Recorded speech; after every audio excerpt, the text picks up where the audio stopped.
Good evening, everybody. I hope everyone is having a lovely Monday, and hope everyone enjoyed the little highlight reel from our campaign finale last year. Oh, I see we got a raid. I can't really read who. Gingerbread Cat 94. There we go. We found an angle. Thank you for raiding in.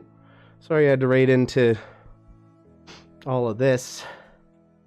Well, you don't stop coming. You don't stop coming. I'm sorry. I'm in your swamp now. It's my swamp. Fuck you, zombie. It's my swamp now. I dibs. I'm the ogre here, okay? It's me. I'm the ogre. Welcome in, everyone, on the raid. I am Rusty. These are my friends. We're here to play some D&D tonight, and it is a very special night for everyone to be raiding in because we are revisiting a long-awaited moment from our last campaign in which we will potentially be saving our long-lost friend Stanislav from the bottom of the ocean. Everyone below me here has been kind enough to show up and hang out and party with us today. Got the ceiling fan looks like it's poking me in the face from underneath me on the Discord. It's very off-putting. Stop picking my nose with the... Stop it! It's going in my butt. I hate... Oh. We're already unhinged, everybody. So, I'll get into the recap after all this, but I want to introduce everybody before we do, starting on my left, with our good friend, fully autonomous pirate, or F.A.P for short. Why don't you introduce yourself, JTB, and give the people a little rundown of your character. All right. Howdy, I'm JTB. You might know me as Dusty, usually, at this point. But today I'm playing a character I played a couple times on here. Fully autonomous pirate. He's a little robot, about the size of a gnome. He just loves pirating. He's a little menace. So excited to have F.A.P back at the table. Next up, Farqen. What are you doing over there? Just farking around a little bit? Just a little bit. Give me a minute. Everyone show some love to Kieran. There he is. There we go. That's much better. You made it three whole minutes with that mask on. I'm so proud of you. You know how fucking hot that thing is? Yes. Yeah, How much did you spend on it? Too much. Too fucking much. You got like $4 a minute of value. Fucking something like that. Yeah. Yeah, my name is Kieran. I usually play tactical shooters, some Rocket League, kind of that kind of stuff. Occasionally, I will be seen as a guest on Rusty's stream or Stormy's stream, playing D&D with several characters. When Rusty shot me a message if I was interested in joining and saving Stanislav, it obviously was a yes. Yeah, tonight I will be going back into the skin of Farqen, Hobgoblin fighter. Hell yeah, brother. Next up, Chrisbeets. What do you got going on? Cool costume you got there. What are you? Let's go ceilings. Let's go ceilings. Ducko 69. Let's go. Okay, we got a ceiling fan in the group, everybody. I'm a ceiling fan. Ha ha ha ha ha ha. The pun costume is giving this year.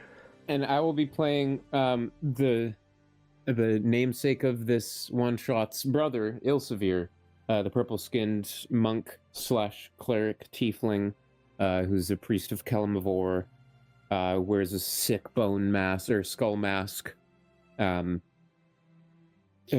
it's going to be a good time. Rusty, I'm so excited.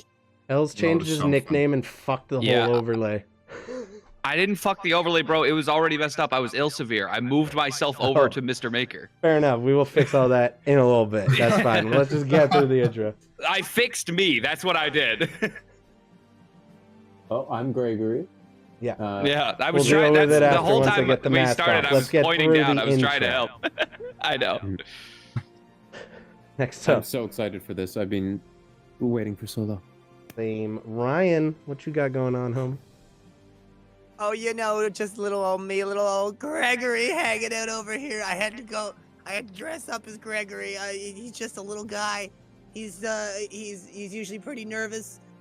More often than not, he's accompanied by a lot of friends from a toy box that he keeps. But He's kind of updated that a little bit, but his friends are still there, and he's gonna go try and get one more. Okay. We're going to go save one more of our buddies. I'm dying in this thing. Last up, Mr. Maker, Hell's Corp. What you got going on, buddy? I'm chill. I've started streaming again. I'm Mr. Maker in this campaign. He's an artificer. He is not the most well-intentioned, but it does help out. Putting it very nicely. He's He rich. just But I don't really occasionally matter. Look murdered at an my NPC fish. or two. The fish matter. The fish do matter. I love the new fish background. It is frozen currently, I think. Nope. He's Is just- one just he's chilling, like still. hovering perfectly still? I'm telling you, bro. He just chills. He's just hanging out. I kind of love it. The yellow one. Okay, with all that being done, we made it through the intro. I'm gonna put this up over here. But he's just like occasionally staring at us throughout the duration of the stream. Oh, Horrifying. I love it. it wasn't in it though. Holy hell, it's hot in there, guys. Yeah, for some reason, me, Chris, and Ryan were all flipped around. So I was like, oh, let's change my name and move myself to the right spot. It would have been in the back either way. The problem was I had a placeholder bot for Gregory, and then Ryan came in and was still Vite Carl and went to the end of the That order, makes and it sense. fucked up everything. But I fixed it. Makes sense. it. Thank you, everyone who came in on the raid. Ryan, thank you for raiding into us as well to start the stream. I love you, buddy. Thanks for being here. And Gingerbread Cat, thank you very much. Coffee Livid, thank you for the follow. We're back up to 1150. Let's go, ladies and gentlemen. Feels good. I'm still Shrek'd up, but like not in a way that's killing me. Holy hell. So. It's time to get Shrek'd. So. Sorry. It was so hot in there, I started Shrek you in sweating mouth. from every possible orifice. It's insane. I am still running out of cold, too. It's kind of funny. Last time we ended the campaign, I was sick. This time we're doing a one-shot, and I'm sick because working with kids has the benefit of getting sick 3 to 4 times a year. I'm pretty sure minimum. I'm getting what you're getting. Yeah, everyone is. It's going around town like a fucking shit show. Bright side, there's emergency on the counter if you need the uptick of vitamins. Help yourself. Bad Gingy. Okay. Which Gingy are you talking to? Intrepid cat. I figured. I'm joking. I know I'm mostly Ginger gray at this point. DM. We can still pretend I'm a ginger. Thank you very much. So, You'll always be a ginger because you have no soul. Facts. Wow. Thank you for the follow, Gingerbread Cat. I appreciate you as well. Hi, Stuart. Welcome in, buddy. How are you, my handsome boy? Where's mine? I have no idea where my little gremlin got. Oh, he's in a box. He's in a box. Of course right he's over in a there. box. Living in a box, baby. Mhm. It's my kitty in a cardboard Literally, box. dudes sleeping in a cardboard box. But we still got our ears on. We're good. Okay. You good. We have a lot to get back into and only one session to do it. So, I think without further ado, it's time to step back into some familiar shoes and return to the Magus Imperium, where this whole stream and this whole fucking Twitch thing really began with everybody. Last we left off, the party, having ascended the mesa overlooking Southwatch, overcame their great adversary Ropesh the Cruel in the culmination of all of the events leading up to this final battle. You made your way through familiar nemeses with the help of some familiar allies, each of whom played a part in getting you to the top of the peak where Ropesh awaited you. As did Mr. Maker, who made a surprise appearance when things appeared to be most dire. After defeating your enemy with the final death blow being struck in by Sir JT the Just, you all took a moment to take in your victory and then returned to Southwatch, where the township citizenry was recovering from the battle they had just ensued, or they had just survived. You all went your own way for some time, each of you being called to whatever it is you may have been called to, while you awaited notice from Mr. Maker that he was ready to take you to the bottom of the Bay of Sorrows to rescue your long-lost friend and the former paladin of the group, champion of Torm himself, Stanislav the Shiny, where he was thrown after being turned into a zombie during a climactic battle in the city of Pillarstone. And there he waits, still, supposedly, or presumably, in zombie-slav form, waiting for all of you. Still infected with the necromantic magic that wrestled him from this very life. And before we pick up, as you all arrive at the docks in Southwatch, I want to give each of you an opportunity to tell me, and everyone in the chat, what it is you have been doing with your time before now. F.A.P, starting with you. What has the last 2 seasons looked like? It's been about 8 or 10 weeks since the final battle, and finally you have received word from Mr. Maker that he is ready. Well, I think our little robotic friend spent a large portion of time just crewing on the current. He has been helping them with jobs while simultaneously doing his own side jobs in every location, as he is known to, by taking and finding treasures, so he can eventually, have his own vessel. I think spent a lot of time doing that, to the point where when a letter showed up, instead of giving it to the captain, he decided he should read it, because as the co-captain himself, of course, he should as is your prerogative. He should know what's happening. Should be well informed, yes. Mm-hmm. We'll get into what that letter says when you reunite with the party. Moving on, Farqen. What does the last couple seasons look like for you? After being separated from my wife and kids for so long, I spent the last 8 weeks just spending a lot of time with the kids, watching them grow up and reconcile about what I missed about it so long. Because one of the people I'm not sure what the name was of the guy, who held my family hostage just to make me obey his orders. He took away valuable time. And even though the guy is dead, I still haven't forgiven him.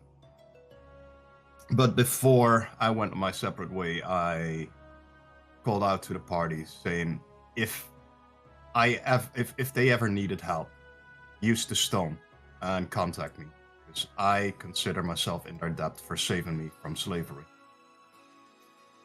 Truly 8 weeks of spending time with your family. You hear a voice emanating from that stone for the first time. We're ready. Meet us in Southwatch. We'll pick up with you in just a minute as well. Gregory, how'd you spend your seasons? Well, Gregory probably would have spent the first month or so just helping the refugees kind of get on their feet. Mostly just little things, feeding them with good berries whenever he could, or moving people around on animals, stuff like that. Like, it was a lot of just helping little bits. But after about a month, he would have gotten a couple of rumors about magical items around, and his original goal kind of started to nip at his heels, so he started to do that again. When he finally got the message again as well, he was worried he wasn't going to get a message if he went too far away, but he was just close enough. What a punch of nostalgia hearing the Gregory voice again. Isn't it great? Ilsavir, what the last couple months look like for you? So Ilsavir has spent pretty much all of his time still in Southwatch, and kind of the surrounding area where the havoc was wreaked by the undead army. He had a lot of work to do, being kind of not a high priest of Kalimvor, but one of the trusted, I guess, more just a priest, not a high priest. He's been guiding a lot of people through their journey of experiencing death and being around it. Those that were injured and didn't pull through, he was by their side as much as he could be. And basically, fulfilling his purpose and biding his time, knowing that Stanislav is probably still out there. And Mr. Maker, probably the busiest person in the group for the last few months, preparing everything you need to make this mission happen. What else have you been Mr. getting Maker has found himself a nice little hovel to turn into a workshop and has been basically just holed away in there, researching, designing, building. And that's pretty much all he's been doing. Okay. As the four of you, Mr. Maker still having not appeared in the town of Southwatch, seemingly, you all kind of gather towards the docks, which you know laid down the cliffs to the south of Southwatch along the banks of the Bay of Sorrows. You all kind of congregate together for the first time now in 2 seasons. You see everyone together. Where you were maybe expecting to see Sir JT the Just, you instead see a familiar automaton, though potentially decked out in some new, even more fancy pirate attire. Farqen, Gregory, Ilsavir, and F.A.P, you all meet on the docks of Southwatch, and as you look out around you, see life has returned to Southwatch. The docks are once again bustling, the fishermen going out to sea and returning with boatloads full of fish, no longer corrupted by the necromantic energy of Ropesh the Cruel and his army of undead. To the southwest of you lies the mesa where that fateful battle happened. Now, a towering monument to you and those who fell. Where once a barren mesa stood, now a, for lack of a better term, Parthenon-like structure. Several columns creating this large rectangle holding up a large triangular roof with stairs leading up to it from all sides, inside of which statues, many faceless, representing the hundreds, if not thousands of people who were lost in both your rebellion and the disaster that followed. However, some figures in that building, which all of you have probably paced several times by now, do ring familiar. You see the face of Linax, the individual who helped bring you through many of your troubles. You see the face of Yuria, possibly the time that Gregory felt most helpless during your campaign. The Druhilla family, seemingly having recovered, paid for most of this monument, and yet their name does not lay upon it. It's not a monument for them. It's a monument for everybody. And as you all gather, overlooked by that towering structure above you, what is the first thing you all say to each other after all this time?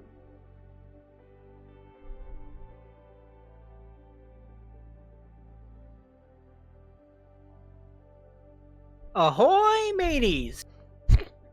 Oh! Right! I remember, fully autonomous, I remember you. Look at you, you're a captain now? Well, last time we spoke, I was co-captain already. So, promotion? You just look like you've got yourself decked out. Oh, these are nothing. Just a show of my enormous wealth. You flaunt it if you got it, I guess. It looks good. The look is great on, honestly, all of you. The months have been good. Ilsavir, buddy, and I just go to, like, grab your hand, just like, Yeah, Ilsavir goes in for a big hug. No, geez. Oh, God. Mhm. Yeah. The Okay, towering, well. albeit lanky figure of Ilsavir, clad in the familiar purple and dark purple robes, skull mask ever present on his face, wraps you in a large hug that kind of just fully engulfs you by the time the cloak has finished wrapping around. Seems Farqen like it's would grown go- quite a bit. Farqen would go up to Ilsavir, give him a hand, tap him on the shoulder, then walk up to Gregory, just cuddle his hair, and then move up to F.A.P and Mr. Maker, introducing himself. Mr. I haven't Maker's met not there both of yet. them. Well, move up to F.A.P then, and introducing myself. Well met. He raises a little robotic hand. I'll take it and shake it. Nice to meet you too.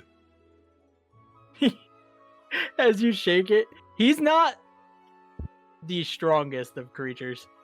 No, I'll, So I'll he be kinda, shaking like- you up and down. Kind of rocks back and forth with it. Quite a Oh. grip you got there. I feel so much better just seeing all of you here. You have no idea. I look up to Ilsavir. We're gonna get him back. I'm hoping so. As the four of you stand on the now, repaired, fresh and shiny wooden docks here at Southwatch, you all can't help but wonder where Mr. Maker might be. He called you all here with some haste. He's never been one to be late to make an entrance. As you kind of stand Gregor's there. just looking at the sky. Yeah, just kind of not like just memories of him falling from the sky during the climactic battle of your campaign kind of flash in your mind. However, it is not from the sky that Mr. Maker arrives as you hear the bellowing sound of a foghorn coming from beneath the waves that stretch out before you. Mr. Maker. It's not quite a foghorn. It's a Dixie horn. From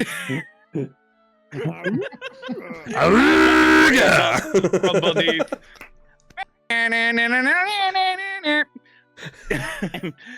Pop out the top. Get in, losers!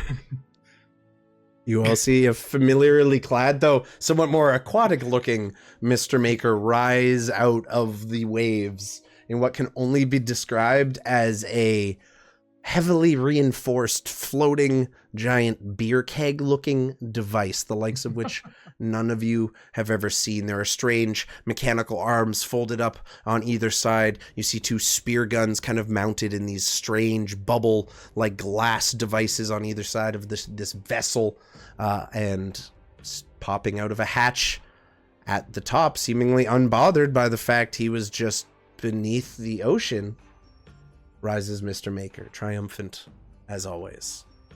Also bright ass purple. Bright, I'll- Big heavy, white. yeah, heavy I'll purple walk up paint to the job. Big white letters on the side that say the marvelous sub.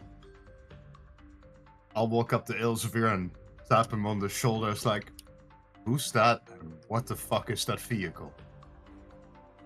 Well, that is Mr. Maker. He's a good friend of ours, but I've not seen a ship that can go beneath the waves like this before.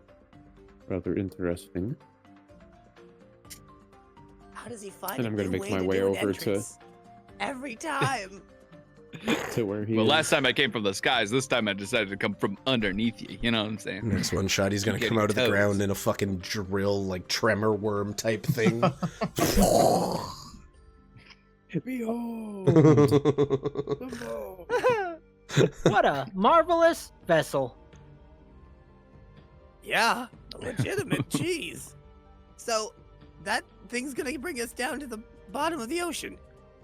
That's a plan. Oh, I see. okay. Is it safe enough? He just stares at you. Perfect. I should expect such. This is gonna Oh. be cool. Apologies. Reaches around on all his metal. I believe this is for you. Pulls out a fucking letter out of his knapsack. The seal is who? the seal's already He's handing it broken to Ilsavir.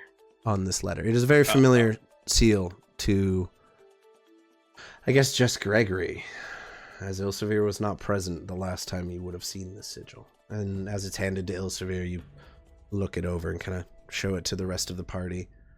Gregory, you immediately recognize, having corresponded several times with JT the Just, the sigil, the wax engraving of the Countess Mogrev and the village of Ravencrest, over which her and JT the Just have seemingly ruled since defeating Ropesh the Cruel.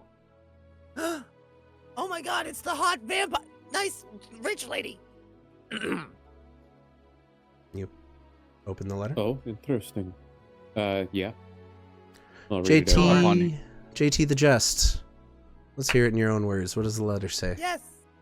So the letter starts, Dear Silvos, our friends are soon to embark to try to retrieve our lost friend Stanislav from the depths. Regrettably, I am, and at that point, F.A.P goes, oh, apologies. Grabs the letter. Snags it Wrong right letter. out of your hand. Hold on. I tried. Contesting take it. dexterity saving throws. That's the easiest way to do it. Just 2 dex save, back to back. 21. Low roll. Oh, rough times. You do manage to snick the letter I'm gonna keep out of reading it his... from up here. What does the rest of the letter say? Regrettably, I am unable to accompany them in this endeavor, as the remnants of Rupesh's power still need attending to. I will be traveling to clear more of it around the time I expect something will be figured out or planned out. As one of the greatest captains I know, it would bring me much comfort if they had somebody as sea-savvy as yourself to accompany them. I would compensate you, of course, as I'm sure this will not be such a light endeavor. I will more than likely be away before you can reply, but it is my hope that you will undertake this task, as I trust you more than most. Greatest regards, Sir JT. Well, if that wasn't the right letter, I mean, it's rather endearing. I think it was nice for everybody to hear. Babe, And give it thanks back for to the you. gift, subbies. I love you. Thank you. Thanks for coming in, dropping your subs. I appreciate it. You missed the giant Shrek mask. I can get it back on for you if you want as a little treat. But the little ears are pretty So was cute, there- too. Pretty cute. So was there a different letter that you were supposed to give to me? Yes, apologies. Silva sent me Quite all right. himself as co-captain. And then he grabs a second letter and hands it to you. Yes, I'll crack it you open hand them and the make sure second that letter. it is intended for me. Yes, as the you letter open that it- was intended for you. And you My open dear the letter and friends. you see like a receipt of the brothel. My dear friends, regrettably, I will not be able to accompany you guys to rescue our friend Stanislav. As you know, the remnants of Rupesh's power and forces still yet breathe in this land, like some horrid infection. The task of cleansing this has largely been left to me and those that follow me. As much as it hurts to not accompany you guys on this task, I know what I have to do with the task that I've been given.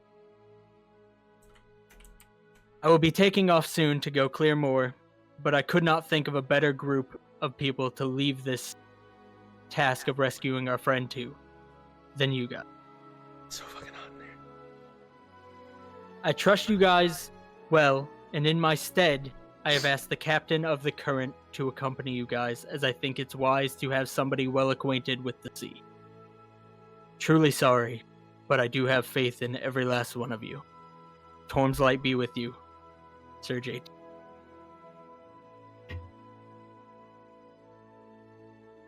That was beautiful. Regrettable, but understandable.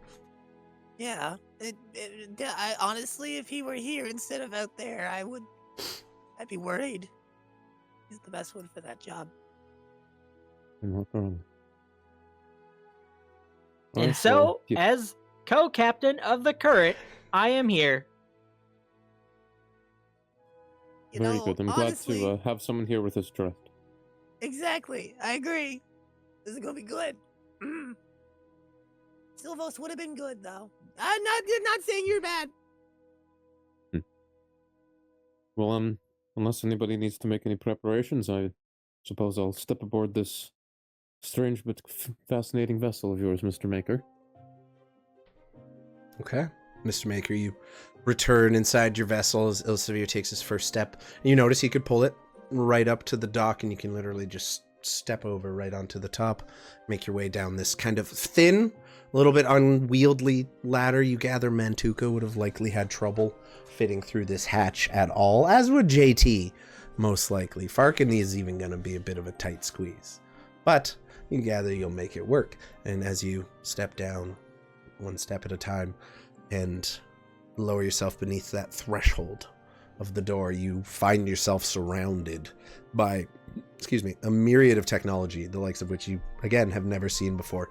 Gears, dials, everything, switches, handles, just an entire array of things that you're certain, if you touched at the wrong moment, would likely get all of you killed. You are surrounded by technological wonder. And each one of you, as you descend into this vessel, are met with kind of the same feeling. However, F.A.P, being of a mechanical and highly magical and scientific creation yourself, you're more probably fascinated with just the quality of the work and the seeming seaworthiness of this vessel. It looks sturdy, it looks strong, and it looks well made. Are you the creator of such a vessel? He looks at Mr. Maker. Yes. Here, press that button right there. That's for you to press. Oh, sure. Presses the button. It just sprays glitter on his face. Oh, what a funny. Hit the button. Kind of like this, right? And he turns to Mr. Maker and he casts color spray.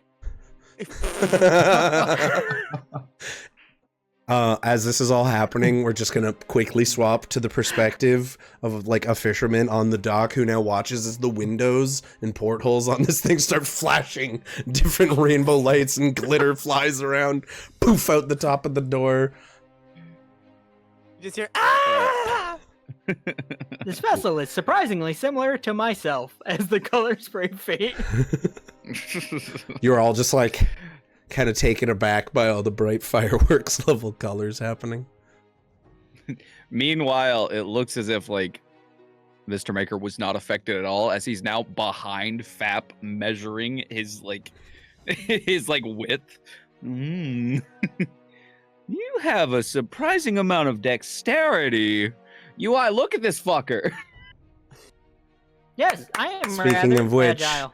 you see a closet, like a room at the back open up, and you see inside this kind of faint pulsing glow, and you look back and see what appears to be some kind of arcane engine with a small glowing gemstone in the middle that pulses. This kind of very familiar energy to anyone playing in our other campaign. Mr. Maker, you went to no small lengths to acquire the arcane capacitor that powers this ship, and you know of everything in here. That small gem infused with arcane energies is by far the most expensive and irreplaceable part of the ship. And as the door opens, you see a small and familiar robot step out into the hull or the inner area of the ship, and you are all greeted. Oh yeah, what does UI look like these days? Have you done any improvements? Not so much, but at the current moment, he like comes out of the engine room and somehow is like greasy and has what looks like a Rosie the Riveter fucking bandana on. He was very clearly doing something in there. Who knows what, but he was working on something in there. Hello. Well, it's sure good to see you again, buddy. And I just kind of go to start giving him a hug, and then I'm like, to pat him on the head. He just kind of looks at Mr. Maker. What would you like me to do? I just said, look at him. Look, he could be you. Well met, fellow metal man. He slaps a metal hand onto his metal forehead and goes over, and like Mr. Maker, the two of them now kind of dancing around either side of you and kind of cutting around and under and over each other, each like measuring you and examining the nature of your very being. UI backs up. I fear he is a more advanced model, sir. We'll fix that. That will be. Is that like an 10 evil gold. glint in his eyes? UI kind of like clinks his metal fingers together and then turns. I still have work to do, but I look forward to the upgrades, master. And he goes in and slams the metal doors behind him. F.A.P turns to Mr. Maker. That will be 10 gold for all the measurements. Allow me to I produce a card. Something even more valuable. Not the Mr. Maker cards.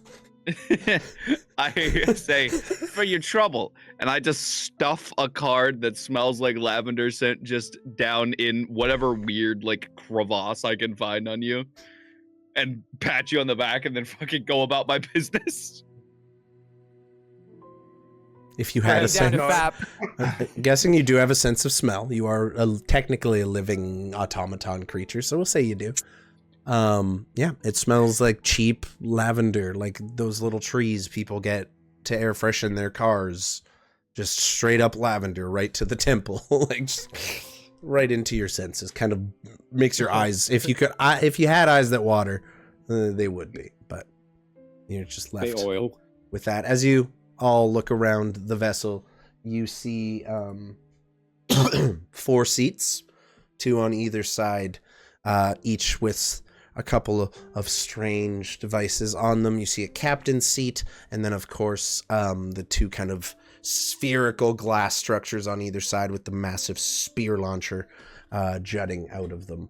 And you have a decent amount of room to move around. It's not as cramped as you would have thought looking at it from above. And as you go over to each of the seats and examine the devices there, you discover the preparation that has taken this long. Not only have you been supplied with a submarine, each of you also, should you need to breathe, have been supplied with a cap of breathing, all of course branded with the insignia of the marvelous Mr. Maker, as well as either a ring of swimming or mariner's armor of your choosing. I believe everyone before the session took the time to do that. Gregory, I think you're the only one who didn't, but you don't wear armor, so ring of swimming probably gonna be the best bet for you. And you all kind of put on your new gear, familiarize yourself with it, and who's doing what? Is anyone getting in the spear guns? Who's gonna pilot this ship? I assume Mr. Maker makes his way into the captain's seat. F.A.P, I imagine, grabs a seat fairly close up near the front of the ship as well. Everyone else grabs himself a seat, and Mr. Maker quickly go up and close the hatch, turn the wheel that locks it into place, and you are all ready to make way. So, Mr. Maker. This looks like a great view. Yes. Yeah, there are I'm gonna hop over the portholes spear. next to either of the seats, but yeah, you go sit, and you're kind of in this like enclosed glass dome. Like I said, the spear launcher itself kind of comes in to the dome itself, but juts out a few feet out of it as well. And there's this strange kind of translucent magical barrier that seems to be preventing water from actively flowing into this thing, seemingly having been sealed through some small enchantment. Mr. Maker. It is also very clearly, if you look into the like cockpit of it, designed to have 2 people piloting it at one point. But as he gets into the cockpit, you see 2 large metal arms jut out of his back and start activating the other things behind him while he fiddles with the stuff in front. Mm-hmm.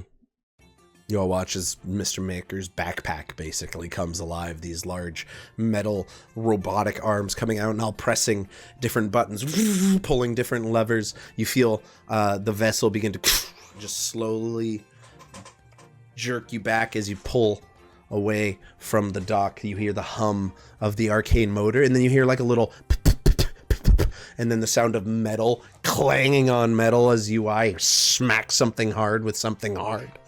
And the boat hums up to a more consistent tone, and you feel yourself pulling out and away onto the waves of the Bay of Sorrows, where you have sailed now several times. You're quite familiar with it.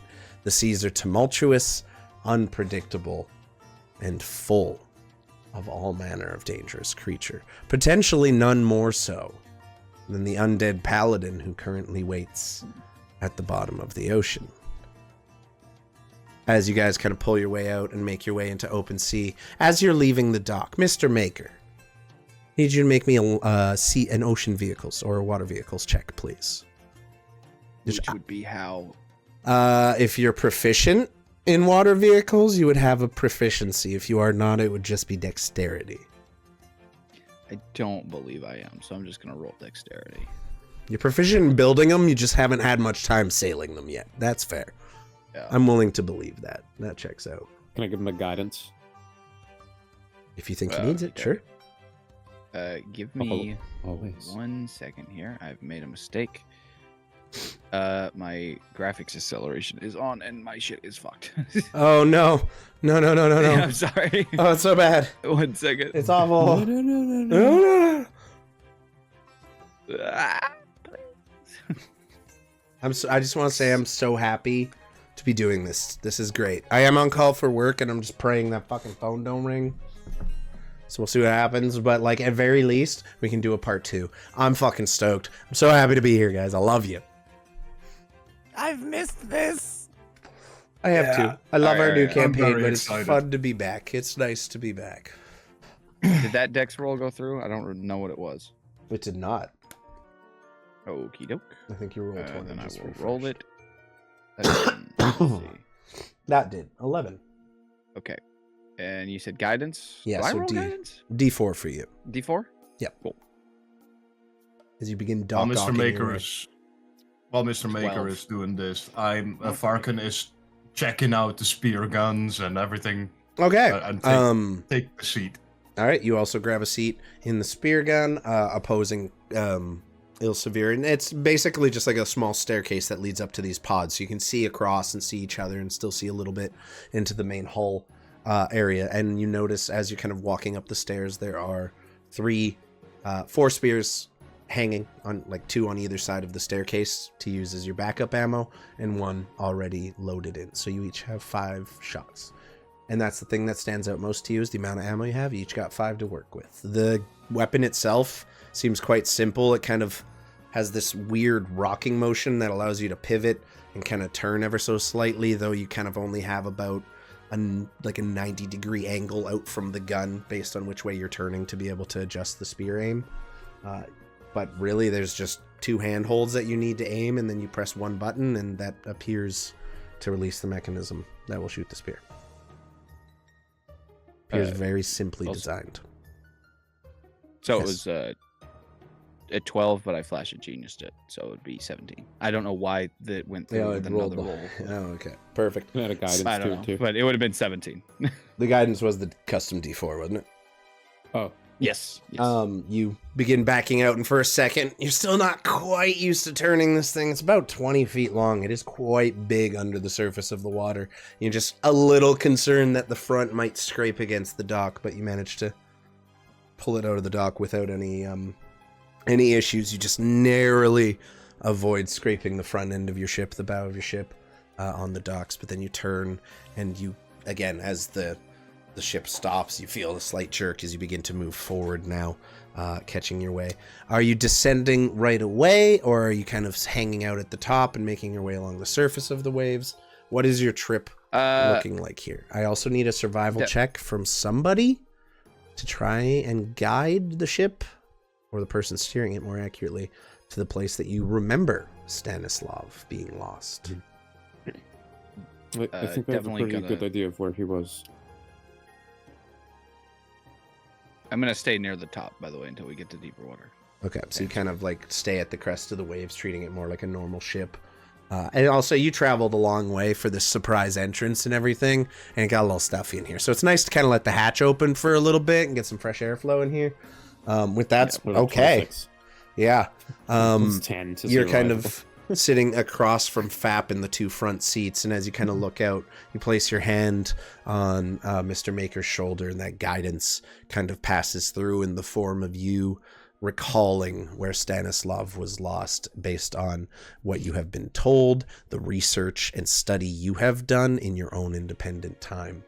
And even though you weren't there when he went overboard, based on everything you were told and what you've been able to discover, you can pinpoint with relative certainty where he is, not accounting for like drift and other things, but you get an idea for where the general space might be. Ooh, roll me a D100, babe. Please and thank you.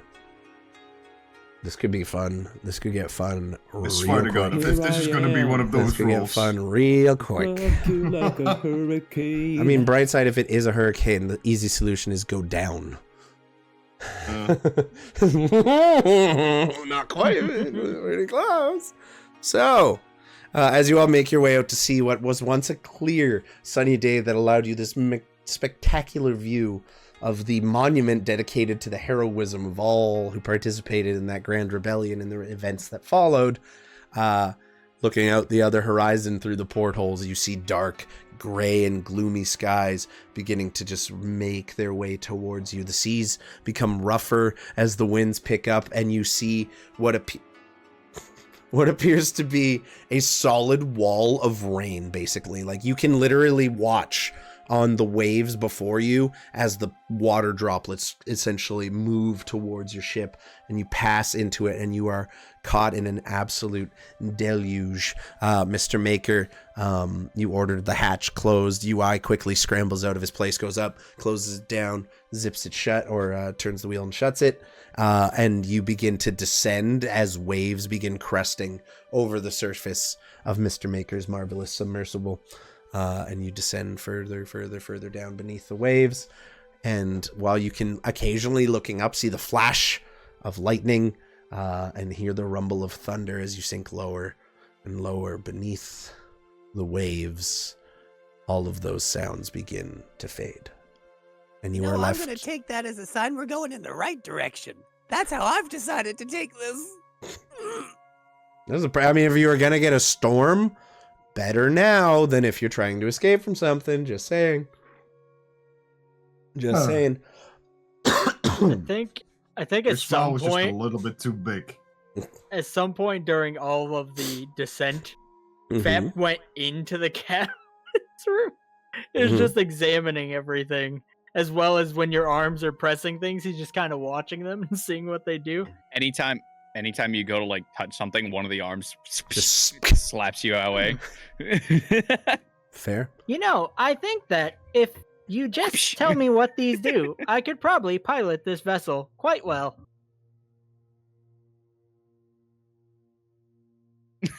Bonk on the head.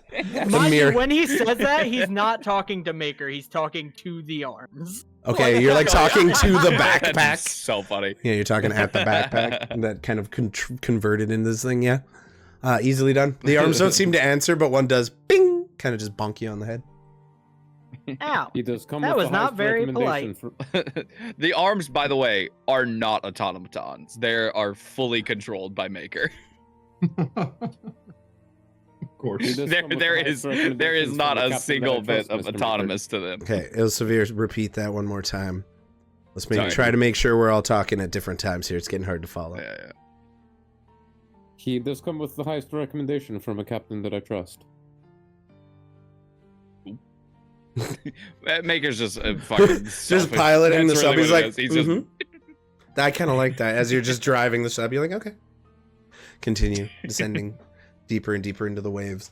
This, however, is where things get a little more difficult to follow. Ilsavir, as you return after providing the guidance to Mr. Maker, you return to the pod with the spear gun, and you look around, and you are just surrounded on all sides by pitch dark seas. Occasionally, like, you watch that last little bit of light above you fade, and you are deep within the depths. Mr. Maker, you reach over, flick a switch, and you all see 4 floodlights, each placed at each corner of this vessel, just give off this faint Still not doing much against the pervading darkness, but enough that you get a 20-foot bright light around your ship on all sides and about 10 feet of dim light outside of that. And as you sail down, you can only wonder how far down Stanislav fell. Ilsavir. I have Devil's Sight. Does that help with being able to see decently far out? Or give me the exacts on Devil's Sight. I feel like you would probably have a decent chance. I also have Devil's Sight. Okay. Oh shit. So we can both see 120 feet in magical and non-magical darkness. Okay. So you beyond the lights, really, Mr. Maker, the lights were just like a formality for the non-dark seers in the group. But both you and Ilsavir are able to look out and make out 120 feet around you. And you have a pretty clear... Roll me perception checks, both of you, as you descend deeper and deeper into the sea. You've heard the legends, you've heard tell of what creatures once laid beneath these waves, and you can't help but feel that slight pervading note of fear of what might be lurking just beyond the edge of your vision as you descend in your made from the best carbon fiber available submersible. Oh god. Ilsavir, you do not see anything of note. Mr. Maker, you don't either. There's schools of fish that begin to swim around. Some larger, like dolphins, begin to swim over and kind of curiously examine your vessel as you make your way around, and you kind of just ignore them as you make your way past. You see a shark, a small pod of whales, and you are surrounded by all manner of sea creatures. You make your way down here, and as you descend deeper and deeper, your ears popping, you finally begin to see, just on the edge of your vision, things creeping up from the seafloor. Long stalks of seaweed that stretch up from the ocean floor, waving ever so faintly back and forth on invisible currents beneath the waves. You see the fish go and kind of change as you get lower and lower to the depths, where once you were seeing large schools of fish that were swimming around quite quick, you now see more ground-dwelling octopus and creatures that kind of lurk in the shadows, waiting for an opportune moment to strike. Even some with the beginnings of bioluminescence as you get deeper and deeper and deeper. And as you finally hit the ocean floor, you're surrounded. You see towers of rock and coral all around you, brightly colored, beautiful in the light that is given off by the submersible. Seems lively, vibrant, and very much alive. And you kind of weave the submersible along the ocean floor. And as you do, you come up to a series of somewhat close together spires of rock and coral in this long seaweed that is somewhat difficult to navigate, but you have no choice but to follow it lower and lower, descending deeper and deeper as you go. Mr. Maker, I need you to roll me another water vehicles check just to avoid hitting any of these objects in your way as the descent becomes, Jesus Christ, more and more difficult. You're getting more familiar with this vessel. You kind of weave it around one of them through some of the seaweed, kind of brushing it aside as you do, and eventually make your way out. What's up, Goblins and Warlock? Thanks for the subby, buddy. You descend deeper and deeper, eventually coming to the edge of this crevasse. And as you kind of approach it, you go further and further down, and you see the first sign of non-aquatic life down here. Remnants of great ships from battles long ago fought, an entire graveyard of vessels spread out on the ocean floor before you, now having been reclaimed by the sea, most rotten and falling apart. And the thing that catches your eye more than anything is the glint and twinkle of treasure troves that have been long left and long forgotten by the world above. And so you see just like, oh, sorry, go ahead. As it stands so far, you have not seen any sign of Stanislav, but as you follow the current, you start to think maybe he could be somewhere in here. This might be a decent place to have a look. What are you doing? Mr. Maker will say, I don't know. We get out here? Question mark. Who wants to come with me to look? There might be some stuff out there. Oh, I guess we do need to at some point get out of here. It's dark still, right? Yes. Still quite dark down here. Though, again, like now that you're at the ocean floor and you have these lights going out, 20 feet of bright light and 10 feet of dim, outside of that, it's kind of reflecting off the objects down here. You're not surrounded by nothing anymore. So the light has stuff to hit and you get a lot more detail in what's around you. There's still that ever-present darkness beyond the range of your sight, but at least now the light is hitting something. You're not surrounded by nothingness anymore. Question. Based on... Go ahead. I'm gonna assume that it's freezing temperatures down here, right? Most likely. But the armor provided to you by Mr. Maker, along with the bubble of swimming or of water breathing, would mitigate that, we'll say. Yeah, but it's more like I can use the scimitar. Oh, yeah. Give me some dim light as well. Yep, absolutely. Yeah, you come Based to on- a rest. Go ahead, JT. Based on my noticings of the shiny glints in the water, this would be an excellent place to get out. Of course you would say. You'd see there are just somehow, I don't know, like, you just see money signs in Mr. Maker's eyeballs. They replace his pupils. Only visible to those looking at Mr. Maker's reflection in the windows in front of him. His alter ego is like... I think this could be an this- excellent endeavor. This does seem as good a place as any. Let's see if he's close at all. I'm gonna use an Eyes of the Grave. Ooh. Is he within 60 feet and not behind total cover? Currently 60 feet. Not that you can sense, but there are plenty of places that there could be covered. There could be a crevice he's fallen in.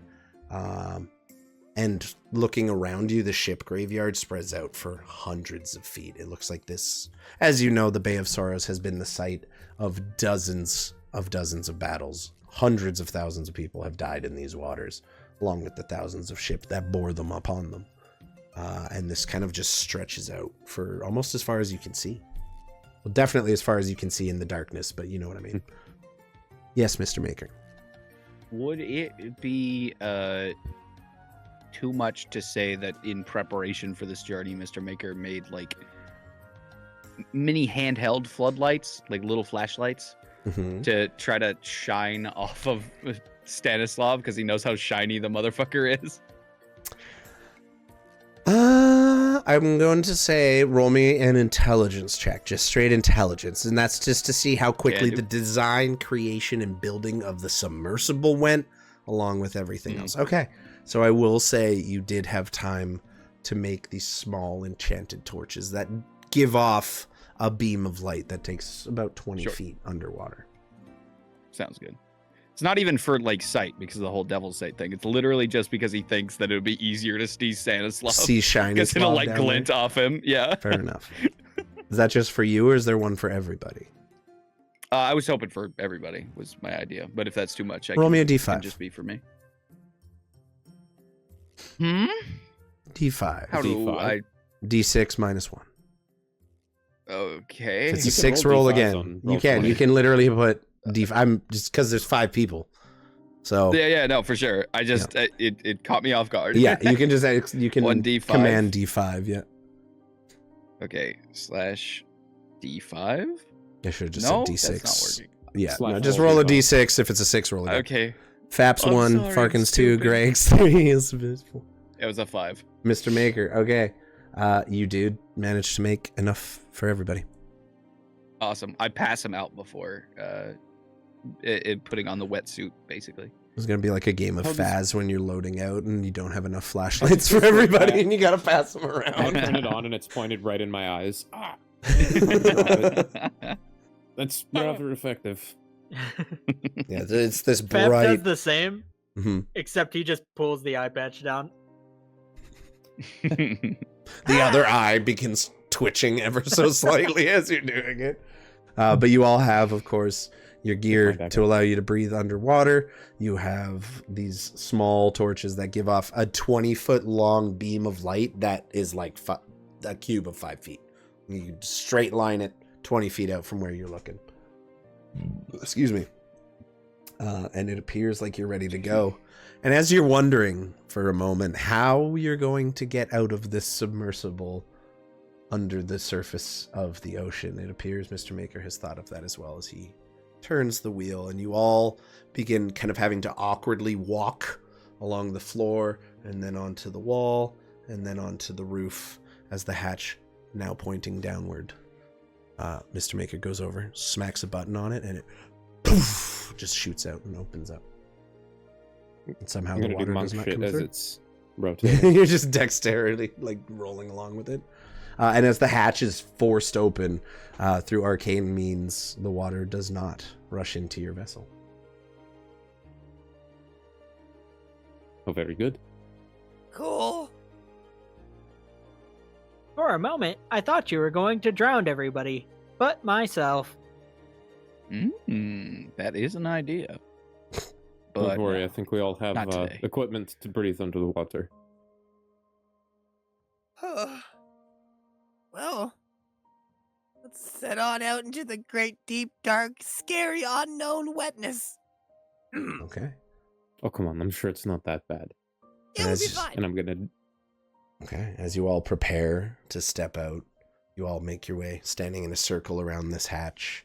You lift your foot to take your first step. That's where we will take our first break for today. It's a little bit of a work gonna do a situation front shot, happening I front need flip. to respond to, and we've been going for about an hour 15, so this works. We will take a second, think about how this is going to go, and we will be back in 10 minutes, everybody.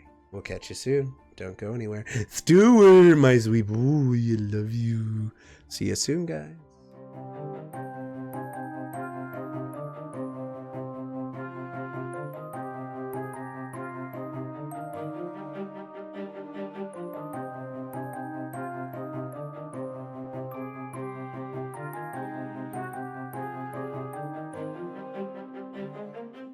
Welcome back in. Sorry about that. We're taking a little bit of an early break because there's going to be a lot going on tonight. We'll probably end up taking one more before the night is up. One shots tend to be a little more drawn out, but we are moving along at a pretty good clip. And mostly this is just about getting the guys together to relive the characters and not really doing a super long, crazy one shot.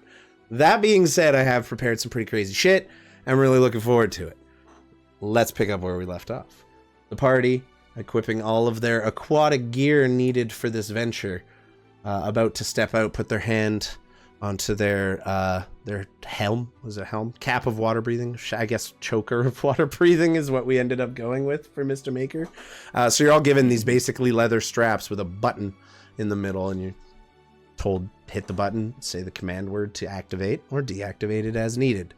What you haven't been given yet is the command word. So as you're all about to step, you go to press the button on the device around your neck.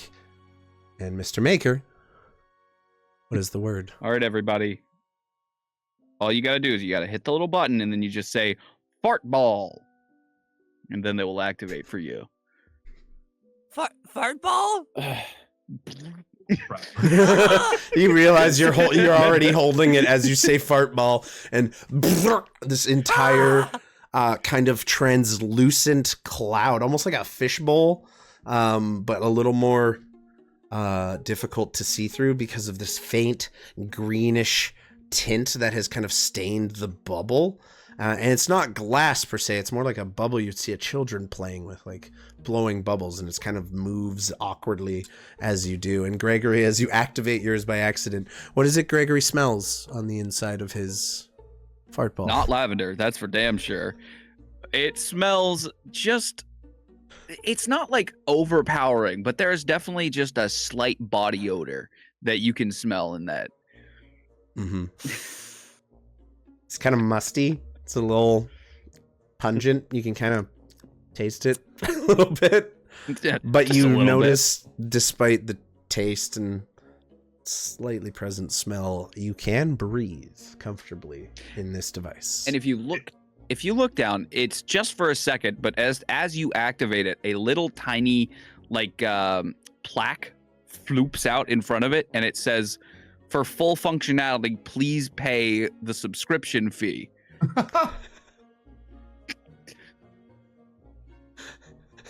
I'm gonna say fart ball in infernal and activate mine. Ilsavir holds his finger to the button. Says these words you can't quite put together, and this ball of fart. Okay, I actually understand infernal, so I 100% I hear it.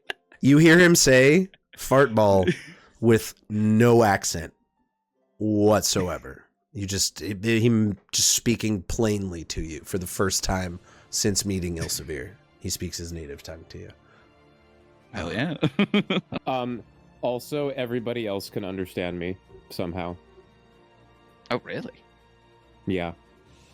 Ooh. So everyone else hears it in a language that they understand. Okay, Interesting. Engulfed by the fart ball. I kind of make her give me one of those cards. 2 gold. He holds that out in front of you. I fucking just snag it out of your hand. Mr. Maker, sleight of hand. Actually, dexterity saving throw for Mr. Maker, sleight of hand from. Thank you, F.A.P, for correcting my inappropriate thing. Shit. Either way, I yeah, won. Okay. you did win, so you are able to snag the card. Yes, F.A.P. I think as he watches Gregory's go up, and he watches Ilsavir's, he goes, "No, thank you," and just goes into the water.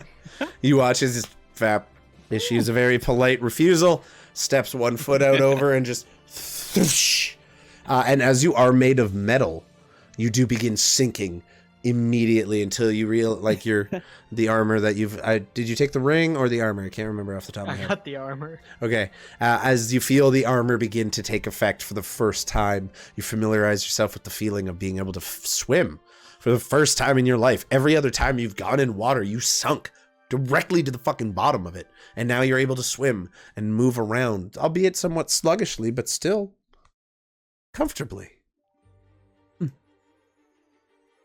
2 gold is a ripoff. I give you 1 gold. The crazy thing is the subscription fee is only 1 gold, so if you put it in the little slot, it would have worked anyway.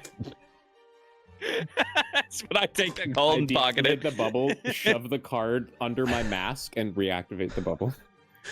You all look as Ilsavir just has the little corners of a business card sticking out from the bottom of his skull mask as the fart bubble goes right back over him again.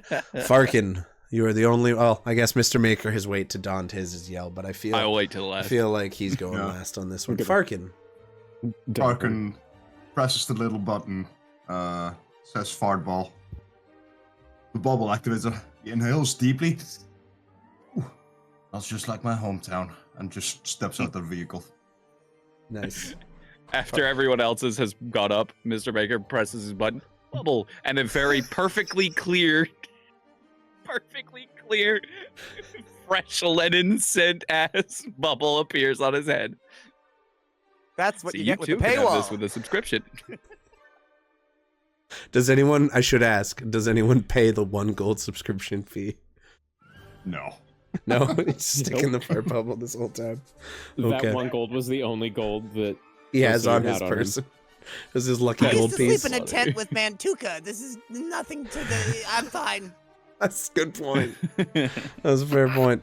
And as you all step into the water for the first time, you sink underneath the boat or the vessel that is now just floating, ever present, kind of just remaining where it was. You see UI as you all leave, go over to the controls and basically pull himself up into the seat and strap himself in and grab the controls and keep the boat steady, albeit upside down, while you begin your adventures here. It's functionally turned into a giant diving bell. And as you can see, once I get rid of this image slideshow, we have this not at all futuristic looking dolphin-shaped submersible because that was all I could find on Roll20. So that's not what it looks like, but for all intents and purposes, same but different, but still same. I'd like you all to drag your minis onto the map and place yourselves as you would currently be. A nice little cluster. I love that for you. Okay. Yes, JT, yours is the only mini I couldn't get. There was no pirate clothes wearing mecho-gnome on my token site, so I just used your art. HD as fuck. You are HD as fuck compared to everybody else. I was gonna do it for everybody's mini, straight up legit, but I felt like the nostalgia of the old minis would hit a little better, so we just rolled with it on that one. So everyone appears inside. UI, of course, manning the helm. What do you all do? You say, as you kind of around you see fish and other wildlife all swimming around actively, alive. Some kind of keeping a distance to you, other more curious fish kind of making their way in and examining you up close. And you just see this spread of sunken vessels in your wake. You said we saw some glints. In pretty much every ship, you can see the glint of either metal or perhaps treasure that has been revealed. You're not sure if it is all valuable. You see silverware kind of poking out. You are laying in a place full of ships that have never been looted, basically. This is one place treasure hunters kind of avoid going. He just goes straight for the closest one. Okay. Which is... Okay. How well can we hear each other? I say out loud. I'd say Good question. comparable, because you do now have a bubble of oxygen, or slightly tainted fart oxygen, I should say, around your face. So there are air molecules to vibrate. It does sound kind of muffled as it travels through the water. I'd say outside of 30 feet, you would have to probably yell pretty loud. And outside of 50 feet, you wouldn't be able to hear each other. But just talking within a group, you're fine. We can still use our stones to communicate when we're further away from each other. The sending stone is like a once-a-day use. Oh, okay, never mind. Yeah. It's not like a walkie-talkie question. That would be sick, but no. We never enchant. Or did we enchant those? It's not a message stone. I feel like you guys all had necklaces you could talk to each other with at some point or another, if I'm not crazy. Yeah, but Farqen doesn't I have think that you're one. right. No, Farqen doesn't. The rest of the party did, though. When we were when we were escaping the town, I looted the Sending stones, yes. Yeah. So everyone, like the three main party, Gregory, Ilsavir, Mr. Maker, are able to communicate via those devices you purchased and created during your last campaign. Farqen, once a day, can use the sending stone, and F.A.P is just cut off via all communication whatsoever. He doesn't even have the bubble around him. But you also notice F.A.P's voice is the only one that is not as heavily muffled, as he is robotically and magically projecting sound that carries quite well through the waves. Cool. I was about to ask that. I was like, wait. You're basically a loudspeaker, right? Yeah. Like his mouth doesn't even technically open when he talks. He just kind of flashes a lights little up light a little inside. bit. Yep. He's just one of those like bone conduction Bluetooth speakers. Straight up, living his best life. Yeah. Farqen will have taken out his crossbrand scimitar And activated it. Partial. Yeah. Okay. You watch as Mr. Maker pulls his. Oh, sorry. Go ahead. You watch as ice just spreads across this entire blade, kind of projecting enough light that Farqen's able to hold it out in front of him and shine a bit of a light on everything. Mr. Maker, what were you saying? I was just gonna say, as you do that, Mr. Maker pulls out his scimitar. He's like, Scimitar buddies. Yours is fire, if I'm not mistaken, correct? Yeah. Nice. Yeah, no. I think F.A.P also has a fire scimitar, if I'm not mistaken. Fuck yeah, As you guys do that, My God. F.A.P's hand changes into a scimitar as he like retracts and pops out. Just like When Mr. Maker is looking Just away, I will just extinguish his flames with my sword. That's true. I You feel can like do I'm that. underwater. Are they? His Am I able magical to use mine? fires, so I'd say it would work. But Okay, his sick. sword can also turn off fire. So Oh, cool. there'd be some contestation there, though, because they're both magical in nature. We can have that contest of will sometime if you guys like. But as you all produce your swords, now the sword showing contest, you watch as Mr. Maker immediately splits from the group, swims directly towards the outstuck bow of an ancient-looking ship that is partially sunk into the sand and gravel here at the bottom of the seafloor, but a large chunk is missing from the inside, and you see what looks to be an old treasure hoard. Just partially buried in sand. Coral and algae growing all around it. Could I do an investigation check to A, make sure it's not booby trapped, and B, see if I find something good? Investigation would be going up and kind of looking through stuff. Perception would just be looking around. Which would you like to do? Investigation. I want to go up and kind of pick through. Okay, go ahead and roll me an investigation check, please. What are the rest of you doing while this begins? Well, I would probably see them pulling out their swords, and you'd see me move a bunch of my robe back, and right on the side is what looks like the same color as the toy box, but it's a messenger bag now. And on it is a bone mask and a bunch of other trinkets, but he pulls the bone mask and just kind of, and he snaps off a piece of it and sticks it into the sand. And coming from it, just bubble, bubble, bubble, bubble, bubble, bubble, and it's just from a sea of foam on the ground. I'm going to summon 5th level conjure animals, and I'm going to do 8 reef sharks. Damn. If you just... I don't think we have any sea creatures for Gregory. Oh, there is Gregory. Sharks. Yes! Beautiful. Yay! Do those still work? I wonder. See if you can drag that token out. Shark Gregory. Let's go. Look at that! Still works? Hey! Whoop, whoop. You put 8 of those out, you move them all your goddamn self. Good luck. God love you! Level 15 druids, man. And they're just spreading out, and they're just gonna start to fan out one at a time, and they're just gonna scan the floor, going in a nice... Okay, roll me a collective perception check for your 8 sharks and place them as they would be on the map as that turn ends. An investigation for Marvelous Maker 19. Perfect. We'll get back to that. Ilsavir, what are you doing? I just want to picture where everyone is getting out of the sub. The first thing you all do. I'm gonna just swim up a little bit, like maybe 50 feet above the seabed, and I'm just gonna kind of take in what I'm looking at. It's a bit otherworldly. Yeah, this world is completely Think about the alien. amount of people that were lost down here without any final guidance. And even as you look around, you can, just in the edges of your vision, kind of tucked against rocks, half buried in the sound, you see remnants of armor, skeletons, weapons, all left here to decompose as they will.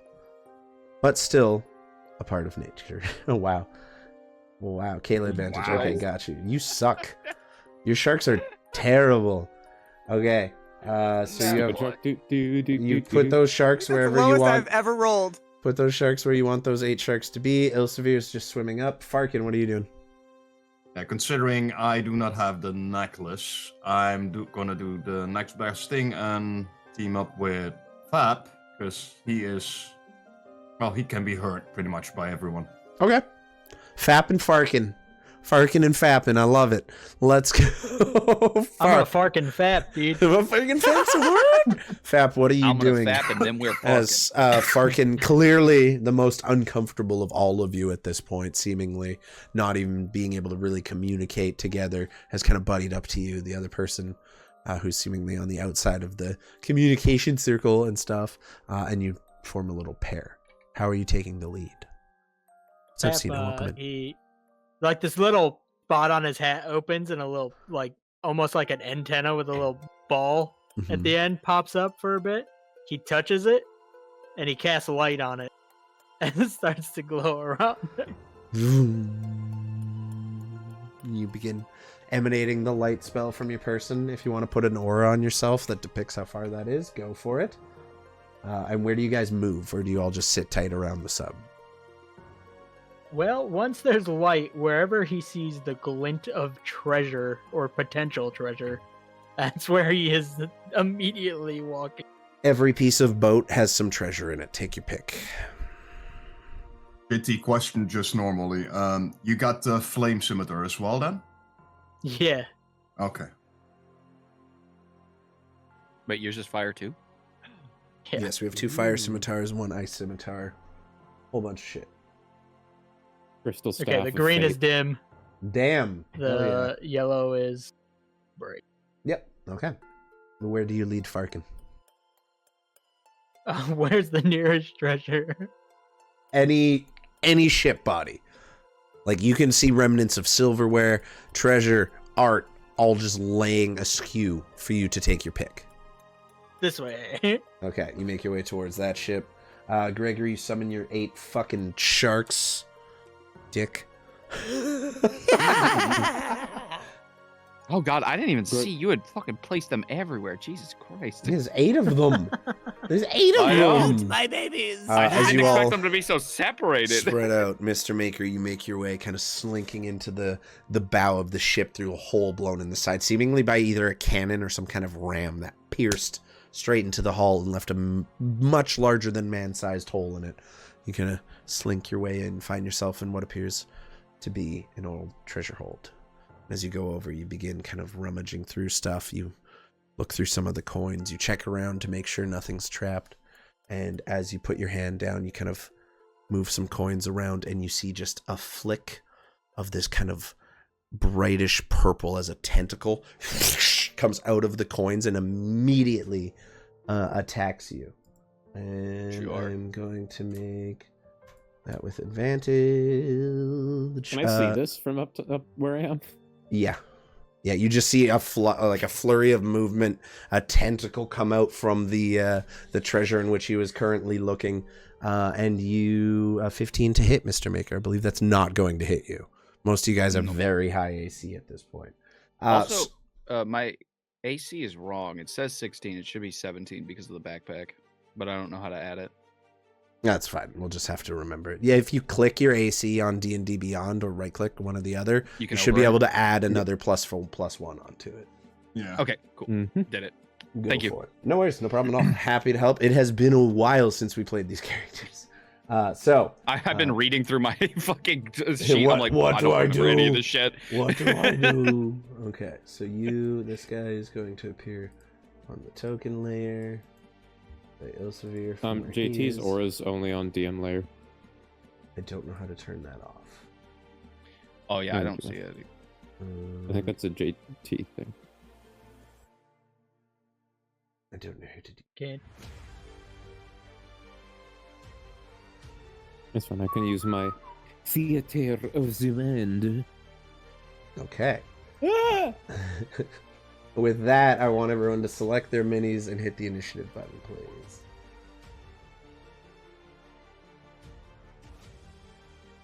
As 4 giant tentacled squids burst out from hiding spots all around you, seemingly not happy about having been disturbed in their rest. And you are Mr. Maker, you most of all are now trapped with like a man-sized hole behind you to escape out of, but you're just basically in this treasure hold with this huge squid that just emerges from the treasure pile. Yes, Ilsavir. Can I use the Staff of Fate on initiative?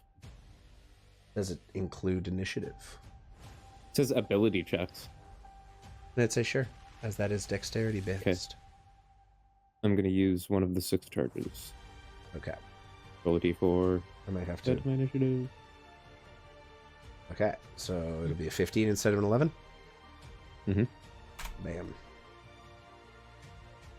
Battle playlist. So excited. So as the initiative starts, there's a bright flash of white light from the staff. Okay. As I do that. Sounds good. For a brief second, the seafloor is illuminated. We have everyone in the list. We do. Wait, how did we skip over F.A.P? There we go. F.A.P with a 20, coming in high on the initiative order. It's hard for you to see because there is this large rock in front of you that he kind of had to skirt around to get into the ship.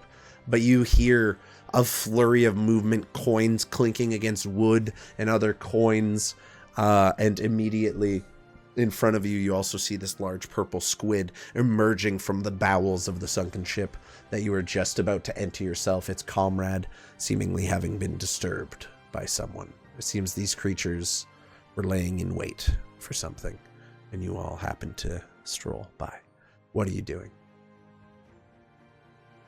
Well, how unfortunate.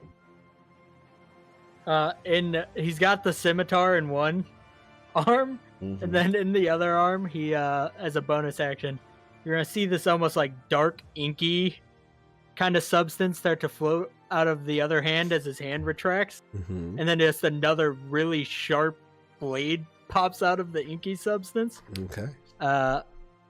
As he casts Shadow Blade, and it's just a full arcane sword Love that. dagger thing that pops out.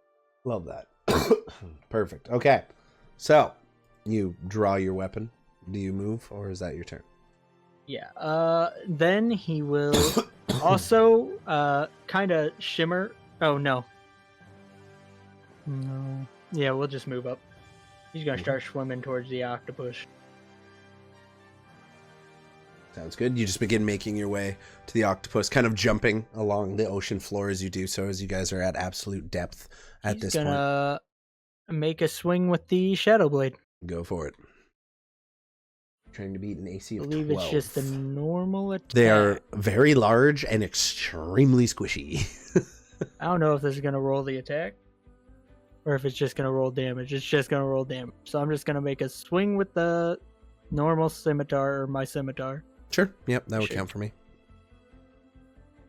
28. Yeah, that'll hit.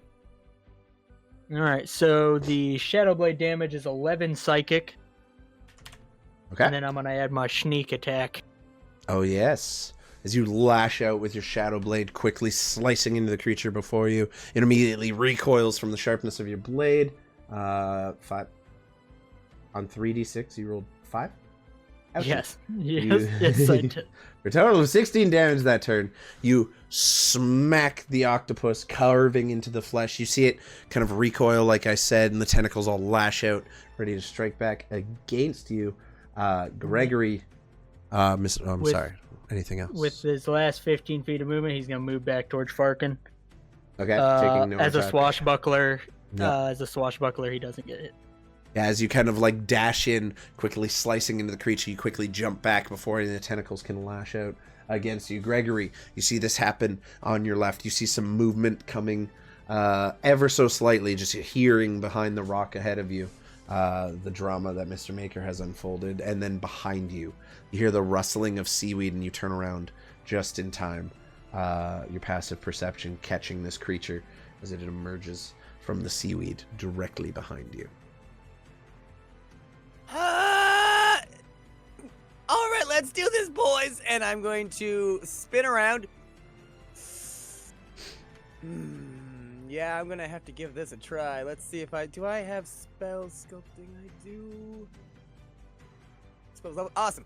I'm gonna go ahead and turn around, and I'm just gonna start to back up. But as the tentacles start to loom towards me, I'm just and I'm just gonna pull out the messenger bag, and a tiny little grandfatherly fox is going to poke his head out. He's gonna put his hand out, and it's gonna shape a fiery gun in his hand, and and a fiery mote will go towards him as I cast Fireball at this octopus in front of me. With spell sculpting, that should involve a little moment where a tiny little grandfatherly fox appears around me, and right around... Is that Farqen, or is that Whoopa Ilsavir? Ilsavir's I'm like next 40 to feet you. above you. You're good.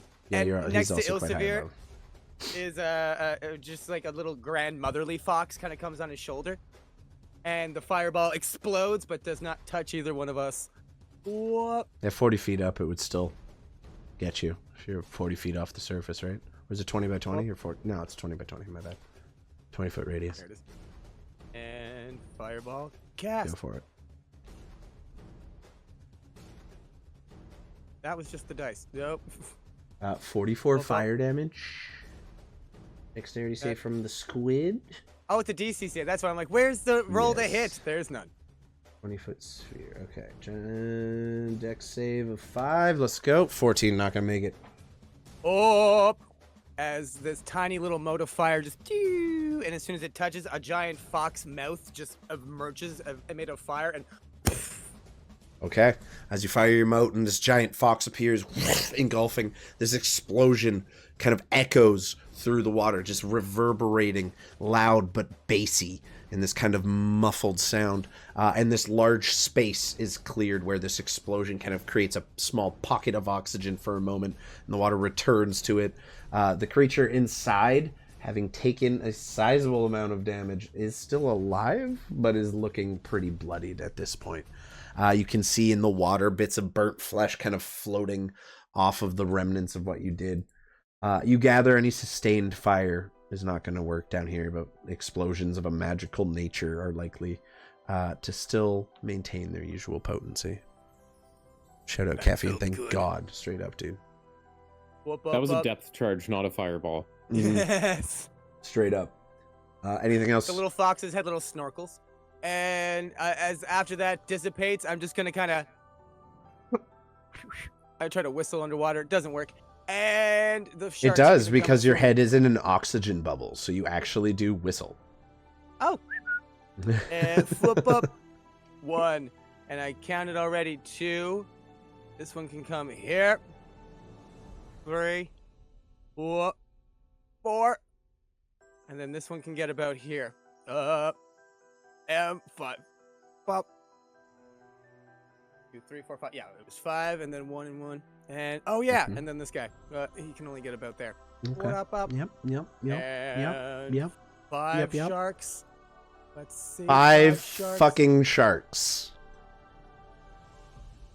See, at Mama least shark, 2 of them do, are at do, do, advantage do. because this one and this one are flanking each other. Whoop. That ain't gonna hit. Mm. You gotta be A12. 1. Go ahead and describe to me how your army of sharks tears this giant squid apart. You can roll all of them if you want, but it's a moot point. One at a time, just as they're kind of coming. It almost seems like they are appearing from behind my back and just like, and they're just passing through him until he's kind of just octopus Swiss cheese. Yeah, there's just like chunks missing. There's only like one tentacle left, kind of awkwardly floating in the water as the body lifelessly sinks to the ocean floor to join the myriad of creatures that have met their doom in the depths of this bay. And as the sharks swim around Gregory and he's just kind of floating there, there's a moment where you remember him floating in the sky screaming. And that's my turn. Okay, next up is the octopus that fucking F.A.P just hit. He's angry and clearly upset with you, most of all. So he's going to quickly make his way towards you. And they make 1 bite and 1 tentacle. So it's going to quickly... go in with a tentacle attack on you. F.A.P, 18 to hit. F.A.P's gonna use his reaction to use my defensive duelist feat, add my proficiency to my AC. Bringing it to a total of 23. Jesus Christ. Okay. Tentacle's gonna miss as the tentacle kind of slaps against you. Your steel exterior is far too strong for this creature to get through on such a strengthless attack. However, it does immediately follow up the tentacle with a bite as you see this kind of beak emerge from the center of this creature and clamp down onto the steel. And again, 13. It's just king, king, king, trying to get through metal and is just incapable of doing so. That's sad. That makes me sad. And then, just out of sheer spite and anger, is going to... it's just gonna poof out this massive cloud of ink in a 15-foot cube. I'm gonna give him a little aura of 15 feet. Well, We got so mad as shit itself. literally. Wait, why you no aura? Oh, you guys, you made me ink. You made me ink. Why you no aura? Aura. Okay, come on. Okay, there we go. I can see right up your ear, Ussie, right now, Rusty, and it is so weird. Oh, God. Oh, God. What are you I gonna have do? trypophobia Pull out now. What are you gonna do, man? Pull out What a are you gonna candle. do? Don't talk about my erosi, okay? The shrussy. That's for me. Pull That's out a not- candle. My beloved Imagine if the costume came with monster removable Remy. candles. That would be really funny. with, Removable like, earwax candle. candles. Thank you for the advantage, Fabe. I love you. You're the best. That's the Uh, best Shrek superpower. It truly Fucking is. candles at will. Anytime. So as it misses its 2 attacks on you in frustration, you see it shudder and just this cloud of black ink poofs out and completely obscures all your vision. Ilsavir, you see a cloud of black ink just fill this 15-foot cube, that is way bigger than 15 feet BT dubs. But it is your turn. What are you doing? So I see that there's 2 of them over there. Gregory and his shark army just annihilated that one, and Mr. Maker seems to be all alone. So Yeah, I'm he just gonna- disappeared from sight, and you hear a scuffle Mhm. ongoing. I'm gonna go in a general that way direction, and I'm gonna go swim into the ship that he went into. Okay, you make your way. And it's a bit of a tight squeeze between you, the squid, and Mr. Maker, but you do see Mr. Maker, like, fending off this tentacle with his bare hands, trying to keep it from wrapping around him and constricting him as he does so, actively in struggle with this creature. What else do you do? What was your Don't action? worry, I'll help. So I'm gonna, start going to town on this squid with my new staff. Go for it. Go ahead and roll your attack rolls. The squid, seeing you coming, kind of readies a couple tentacles your way to begin engaging with you too. It seems quite intent on taking you down. A 19 easily hits. I rolled a 6 for a 19. Yeah. You sure did. What the And fuck? Assume you're two-handing it at and, this 20, point. and 28. Yeah. That is not me. That is Hell's Corp rolling my damage. Yeah, roll. I didn't. I was trying to see what Staff of Fate was. You're good, you're good, you're For good. some reason, I didn't know. I didn't think that would happen. It does cool stuff. It does really cool stuff. Go ahead and roll your damage. No, Both. it's, I love that. it's just I'm sorry. I it's always didn't. one-handed. Okay. Yeah, it's the same for both. For some reason. 15 and 16. Yeah. Oh my.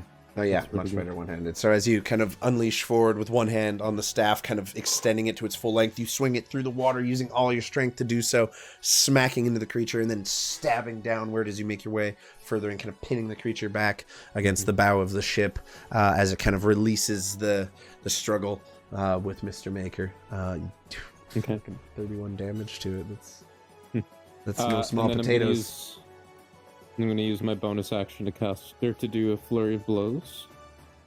Okay. Oh, Key dude. point. Yep. There is number 1, 23. 23. Hit. Uh, I don't think you can. Even if you roll a nat 1, like that's the only way you're gonna miss. Because even with a nat 1, your bonuses would take you over a 12. So the only way to miss is to critically fail. So we can just assume hitting at this point, basically. So I can also use my Hand of Harm on one of these strikes without using a key point. So Sure it's can. going to take the regular. No, that's different. So it's going to take that plus this. Sorry, I have to scroll so much through this. We're level 15. Our characters. sheets are huge. Yeah. This is the main reason I don't usually go to this level beyond one shots. Like I wouldn't have fun running a campaign this Oh my high. god. My monster sheets are like So a that's fucking another- novel. So that's another 22 on that hit. And then It's still staying there and it's just flailing wildly. It's definitely bloodied. 27. It's looking really rough. That's gonna hit. Jesus. for another 11 bludgeoning damage. Okay, it's I still rolled fucking so good on all my damage. still kicking as you unleash the 2 staff attacks and follow it up with 2 unarmed strikes. The creature, now recoiled, is trying to like almost slink back into the treasure pile and hide from you all once more. But at this point, you guys have gained the upper hand, and with that, it passes to Mr. Maker. What do you got?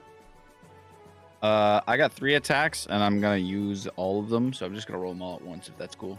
Fuck it. Yeah, you're just going all in on the creature. There ain't nothing else around Yep. to fight. Even if you kill it, you're going chopping into calamari. I love it. The babe. Also, oh my lord, also hit. I remember the babe. I missed the babe. The babe. The double scimitar. So I assume all 3 of those hit. Mm-hmm.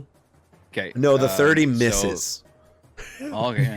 Well, I don't know. Maybe the 21 misses. Who knows? The 21 hits. Gotta be 12. So my first 2 are gonna have green flame blade on them, and then the second is just gonna be a D4.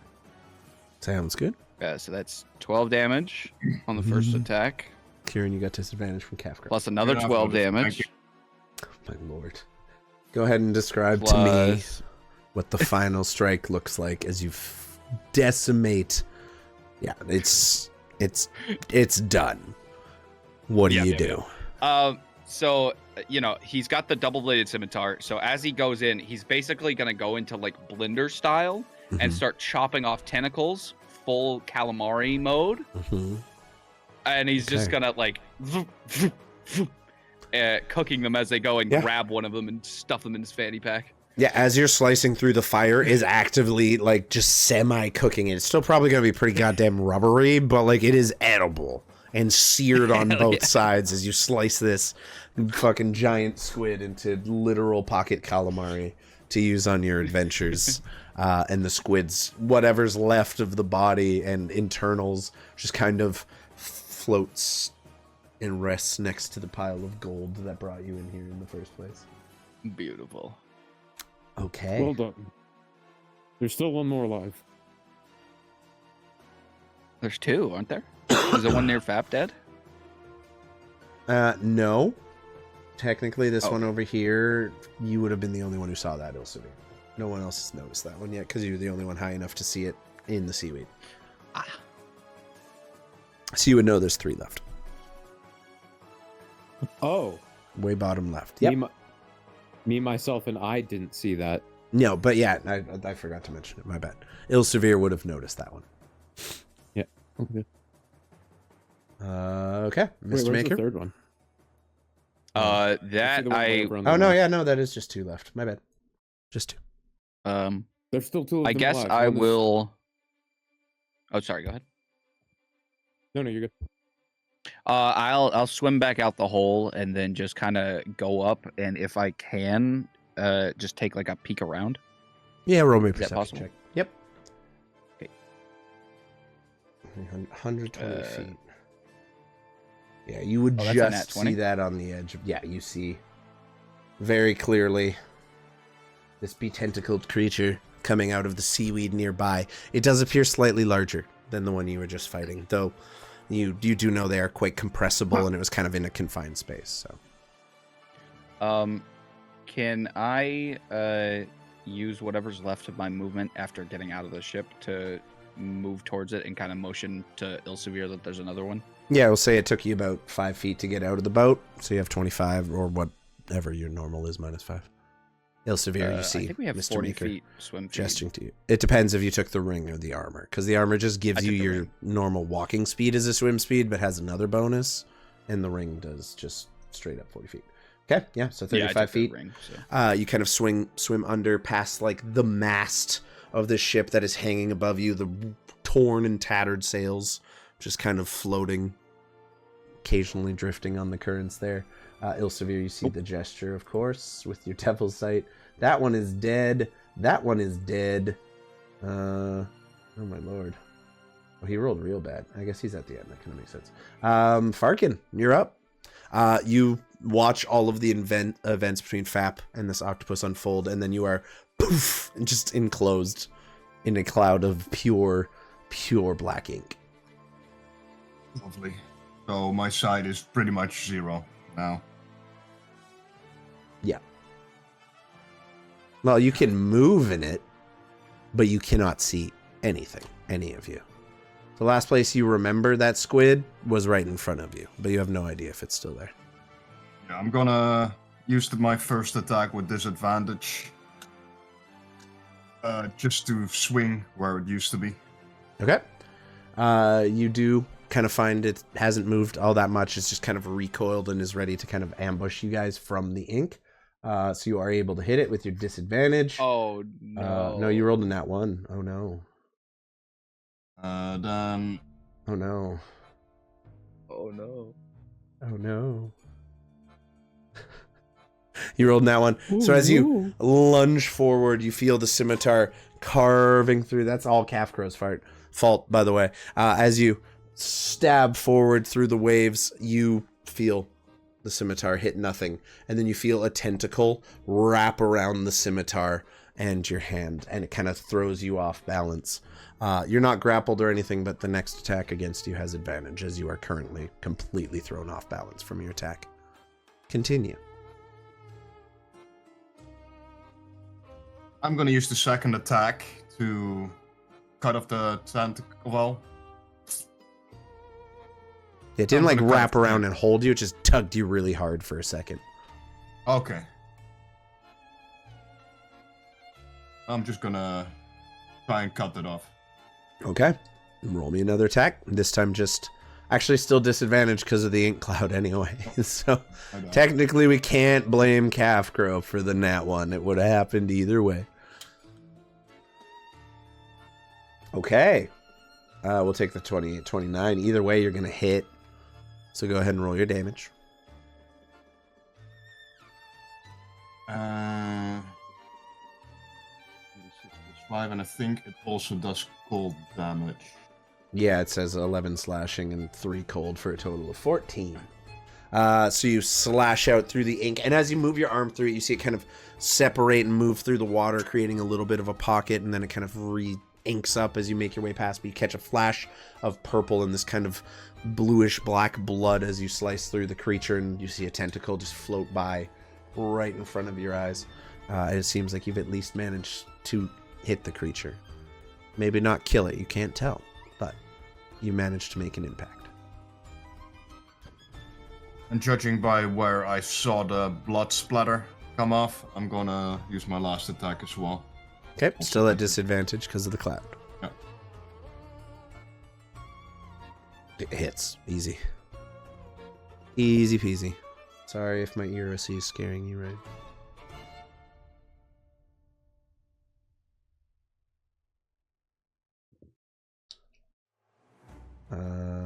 Okay, 12.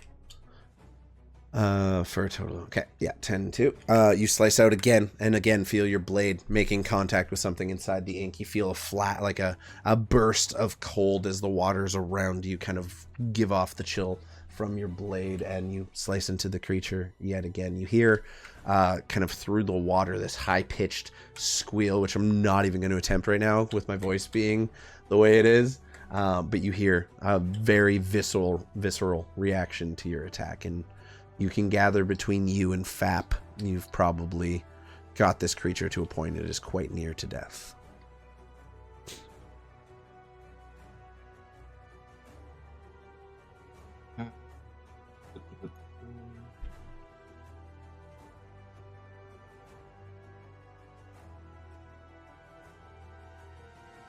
Yeah, that's gonna be it for me. Okay, perfect. Chris, has the baseball game started yet? Just sorry, thinking. Can you check if the baseball game started yet, please and thank you, please. We need like an updater on the screen overlay, just like one run, batted in, just for us, for the Spoots fans in chat. We needs to know. Next up, Go Kieran, Spoots. if that's it for you, this guy over here is going to begin. What's their swim speed? Could be 80, right? So that was 30. You can go up to here.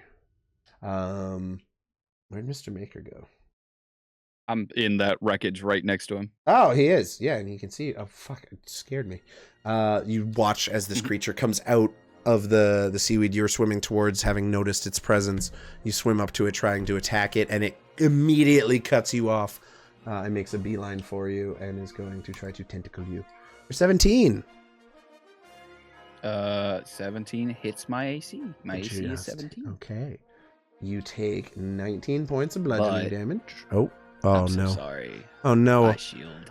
Ah, that's fine. Okay, I'm totally so cool. sorry. The tentacle lashes out towards you, and just quickly enough, you cast your shield, and you see it kind of like a face pressed against glass, but the tentacle wraps around the circular arcane shield that is formed around you, and it is going to make a bite attack at the shield, just in pure ferocity, trying to get through. So that lasts until the end of this round, so it's gotta be the 23. I think that actually does it. 17 to 23. 5. Yeah. It would have been 22. 22. Yeah. Okay, you take 25 points of piercing damage. As you think you're safe for a moment, you're like, huh. Immediately you see this kind of black beak emerge from the center of the creature and pierce directly through the shield and into your torso. You kind of wince back from the pain. You take 25 points of piercing damage.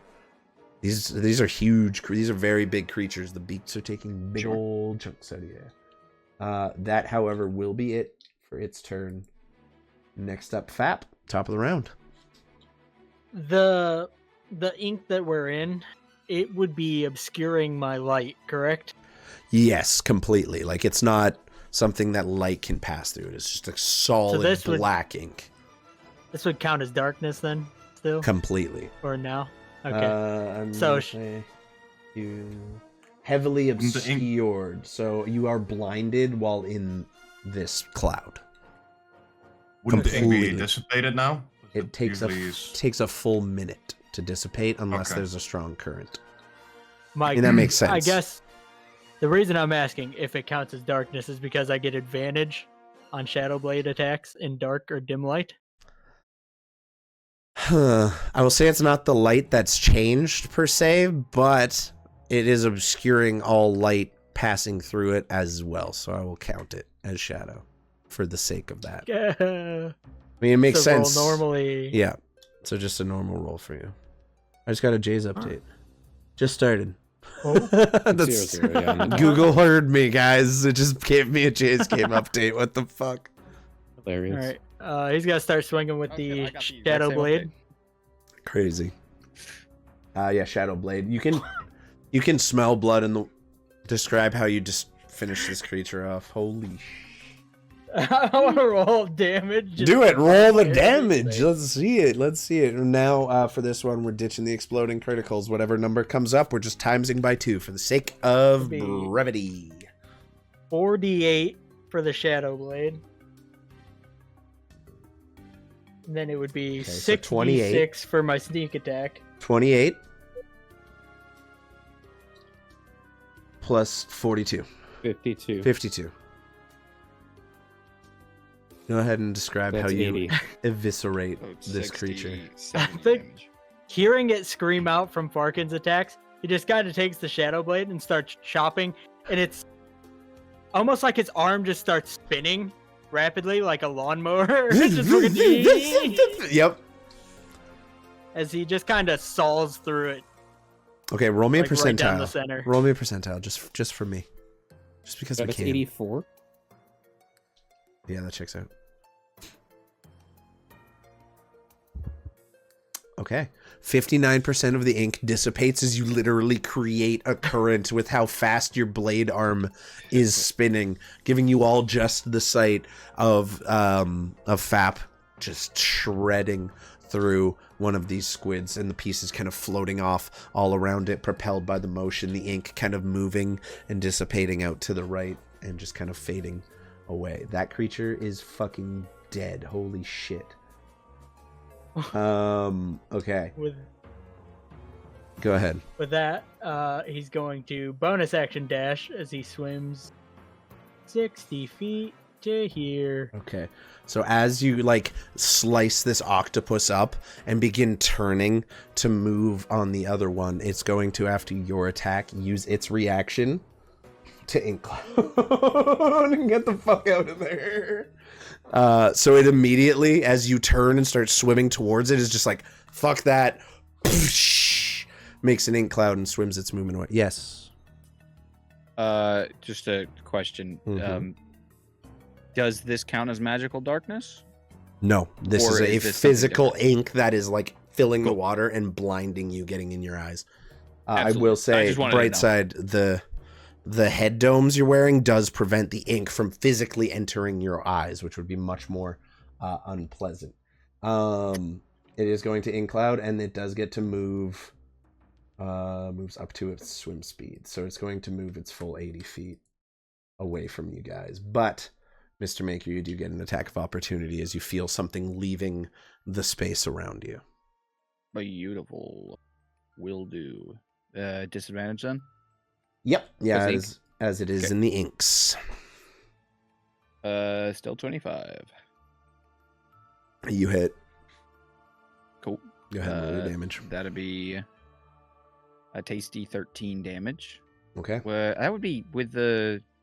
It's whenever I take an attack action. So that'd be technically. plus 16. That's pretty bad. It didn't kill it, but it's pretty goddamn close. I'm just going to put this aura on you for the sake of just ease. Sick. Anything in that space is currently in the cloud. And it just leaves. But you hear the sound of blades slashing through flesh. You hear the creature squeal and react to the pain and then swim far, far out of the ink away from your sight. F.A.P, you watch as this happens. It just whoosh, out of its own ink cloud. Ilsavir, you're kind of half in, half out of the ship, so you just mostly see this huge cloud of black ink fill the space and a little bit of shuffling movement kind of towards the back of it. And that'll be it for him. F.A.P, anything else on your turn? No, he gets up here and he just kind of chills. Okay. Gregory, you're next. You watch all this unfold. One of the creatures... Beautiful. Gregory's gonna go ahead and start to make his way. Whoop, that's a shark. Whoop, 5, 10, 15, 20, 25. Whoop. Yeah, 30. What up?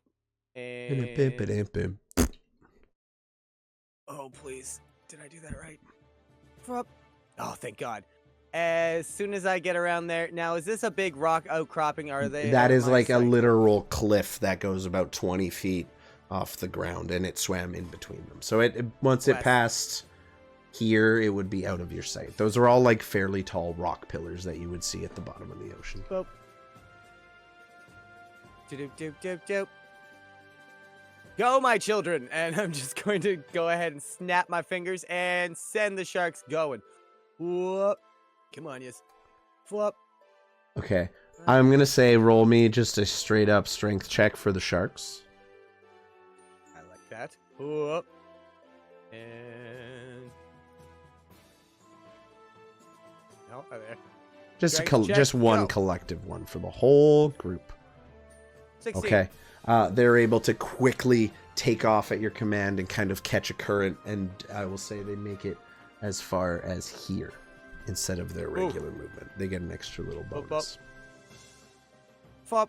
Love it. Yeah, so many ocean little currents in between all the rocks here that you kind of catch them from time to time. And...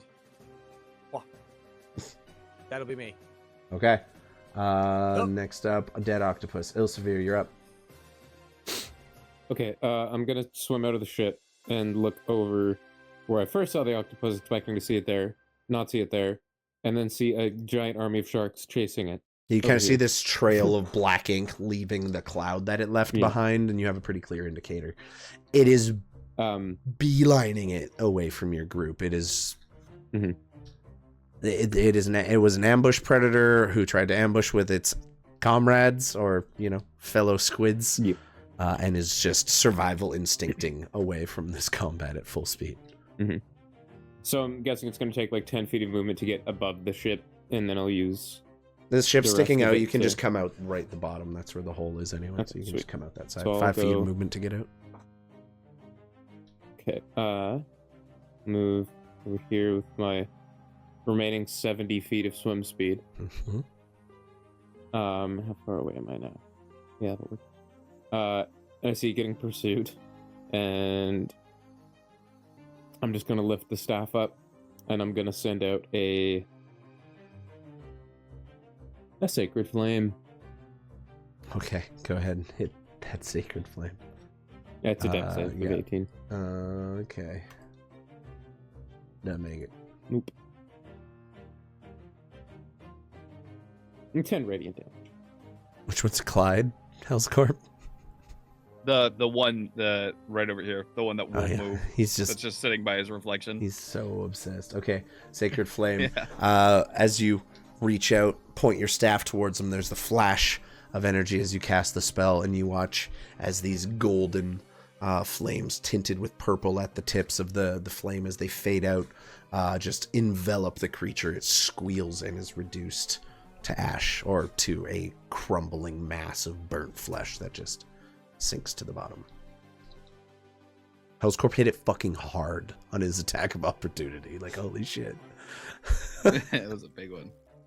And then I'm going to immediately look around to see if there's any more hiding. Doesn't appear to be. It seems like this was just the spot they happened to choose to wait for something big enough for them to eat. And you guys happened by. It looks like we're in the clear. We're out of combat? Mm-hmm. Combat has Well, ended. that was rather fun. You Back just to my start swimming treasure. Okay. Back to my treasure. For the sake of brevity, because we're still have some like a decent chunk to get through, and we're starting to move along, I will say just roll me a straight up perception check. Each of you, being the two main treasure seekers of the party. The rest of you, Perception and roll me perception investigation. or investigation to look at perception, investigation, either one, to look for All guidance, Stanislav. Mr. Maker. Okay. 29. You also, everyone make their, okay. God damn. I really want I to have a find him. plus 10 to investigation. Okay. That's why I wanted to do it. F.A.P and Mr. Maker, you find more gold than you can possibly carry. So for the sake of time and ease, we'll say you each find about 250 platinum apiece. Just collectively. You loot every shipwreck down here in the course of looking for Stanislav. You find 24. an array of weapons. Okay, with a 24, you look around, more focused on signs of your long-lost brother than on treasure, something that's never interested Ilsavir. And you do begin to find signs. You find pieces of Stanislav's armor that have either broken off or fallen astray, that are just left. You recognize them, all branded with the sigils of Torm. And then following the trail from that through the rock, on the outcroppings of like solid rock, you can see the gravel having long since washed away any trail. You do see what looks like scraping, like something heavy, maybe metallic or stone potentially, was dragged along the ocean's floor, passing over rock and stone, creating this kind of crease. And it looks like it could be the chains that Stanislav was in when he was thrown into the abyss. And you gather your brothers somewhere to the east of where you currently wait. I'll say everyone who wasn't looting for treasure, so Gregory and Farqen, both help you find that trail, as the three of you, intent on your mission, managed to find the first signs of Stanislav since getting down here. Between the two of you, on top of your 250 platinum that you each find, you also find an array of different weapons. And F.A.P, you find what looks like an old blunderbuss, but completely untarnished by the ravages of the sea. Still pristine as the day it was made. You would know only weapons that have been enchanted have that kind of longevity. And then Mr. Maker. On top of that, you find a number of strange objects. You find some scroll cases. You find a scroll of fireball. Go ahead and add that to your inventory. You find a potion of growth, potion of enlarge, whatever, which may also come in handy.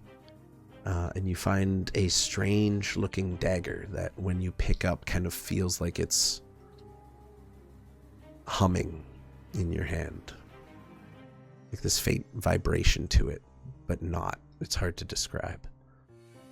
Do I have enough time to ritual cast Identify? I mean, it takes about 10 minutes to do that. But yes, you do. If you not, that's wanted fine. Okay, cool. You can also do it on the ship during your travels if you had UI or F.A.P piloted. Yeah, sounds good. Okay, it's up to you. I think we're about to get on the ship, right? We have a trail. I'd say to everybody in the chat, or you know what I fucking mean. Yeah. I Everyone do. in the Yes, chat. we've, What's up, chat? Everybody in the We chat, found what's up, some- chat? We found some signs of him. It seems as if he's wandering to the east somewhere. You guys want to go that way on foot, or are we gonna go and it'd be easier in the big ship, probably? Yeah, we could I think we keep should. the trail. Yes. You figure the ship. As long would as you be can the- still see it in the ship, Ilsavir. There are a lot of large creatures down here, and Yes. The figure lights will help is as well. safer. Cool. Okay. You return to the vessel, make your way inside, return to your seats. As you make your way in, UI, of course, writes, after closing the hatch, writes the ship, and it spins back to its previous thing, and you all set out to the east, still passing over dozens upon dozens of these long dead ships. You see bones belonging to massive sea creatures, creating coral reefs and their own habitats at the bottom of the ocean for different sea creatures. All of these objects, both man-made and natural, now being reclaimed by nature and creating new habitats for other creatures. Yes, Mr. Maker. I was just gonna say, when we get back in, I will give the most basic of crash courses to F.A.P on how to pilot the thing. Okay. Purely out of like selfish want to see what this fucking thing is that I picked up. But he's like, okay, you press this fucking button. Don't fucking bother me. Just do it. Okay. Before he starts piloting, as Maker's ritual casting identify, because F.A.P doesn't know how to ritual cast anything, he just identifies the blunderbuss in a minute. It is a +1 blunderbuss. He's watching you go through all these hoops, and he's just like, Yeah, I'm like, picks I will it up, say- starts examining. Mr. Maker. Mr. Maker looks over. He's like, he kind of growls. I will say, Mr. Maker, roll me an intelligence check just to convey, or charisma, whichever one you prefer. Oh, there goes Chris. To convey how to pilot this sub to F.A.P. 22. Okay. It is an informative, instructive, and brief guide on how to pilot this ship. And you, gathered with your experience over the years as a seaman, have a pretty firm grasp on how this is probably going. And it's also to- UI's helping too. UI if is that- also helping along the way. Yes. Yes. Okay. And since he helped me Perfect. build the thing, I'm sure he knows how to pilot it pretty well at this point. Yeah, I would imagine at that point. So, as you take control of the ship, F.A.P, I want you to make me a sea vehicles check. That would be dexterity plus proficiency. Yes, sir. Where's my sheet for the I'm rolling so fucking bad today. Would it be an 12 advantage because total. of the Oh yeah. because If, UI's helping? Weather check UI? from Kayla. Roll me a D100. 20 total. I will say they're very far below the surface of the ocean, of the sea. So that's probably going to be the weather they come up to. Okay, the storm is mostly dissipated, but we don't know that yet. Yeah. You said 20 Oh. total? Yeah, it would be Farqen, total of 20. Total of 20. You expertly and quickly figure out the controls to this craft and realize it pilots very much like a normal ship, albeit slightly more sluggishly as you are under the surface of the water at all times. But you quickly manage to gain an understanding and skill piloting this vehicle. And as you do so, you manage to weave in between the stones, quickly keeping the light on whatever you can find of a trail outside. And I'm just going to...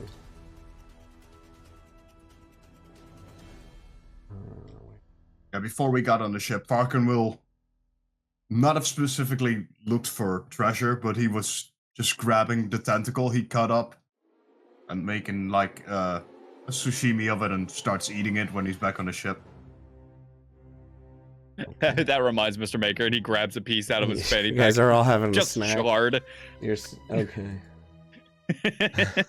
It's not well done. It's just a charred piece of chewy fucking tentacle.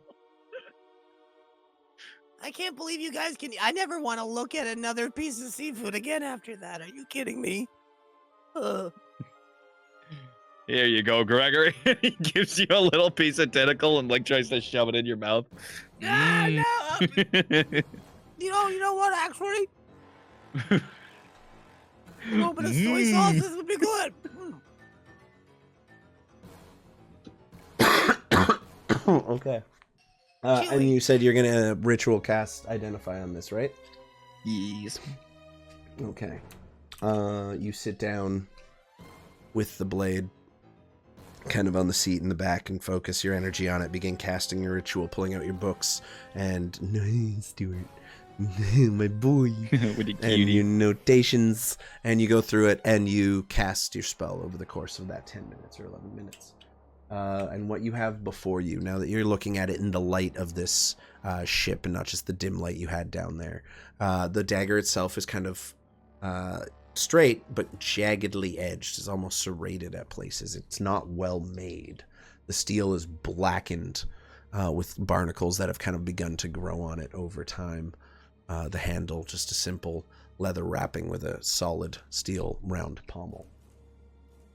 And while you do get the sense that there is a magical bonus of +1 to damage rolls and attack rolls made with this weapon, there is something deeper and darker that lies on this blade that you sense immediately, almost like an aura radiating off of it. And what you have before you is a profoundly cursed but powerful object.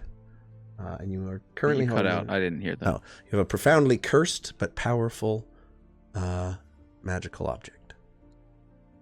Sick. You have the cursed dagger of rage. I'm gonna pull this over here because it Cursed ever. seems. I can just link it to you as well. Oh yes, please. That's in your chat. But basically, you have a +1 to attacks and shit. The weapon's curse is inside a blood-fueled rage, and those who use it, you can learn to control that, but only with much work. It gives you the ability to rage like a barbarian, with all of the same properties that a barbarian would have. Looking at it, it definitely appears like goblin made. If you had to guess, this is like the weapon of a feral beast of a creature. If you want to use it on purpose, you take a level of exhaustion after rage has ended.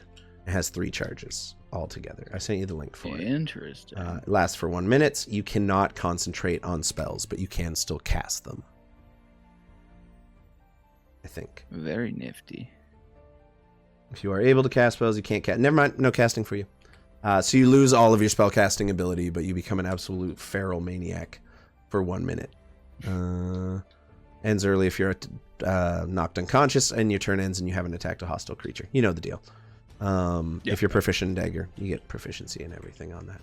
Go ahead and add that to your sheet if you want. I don't think you'll be able to add it to your D&D Beyond because it's technically a homebrew item, but you might be able to turn on the homebrew item filter and add it that way.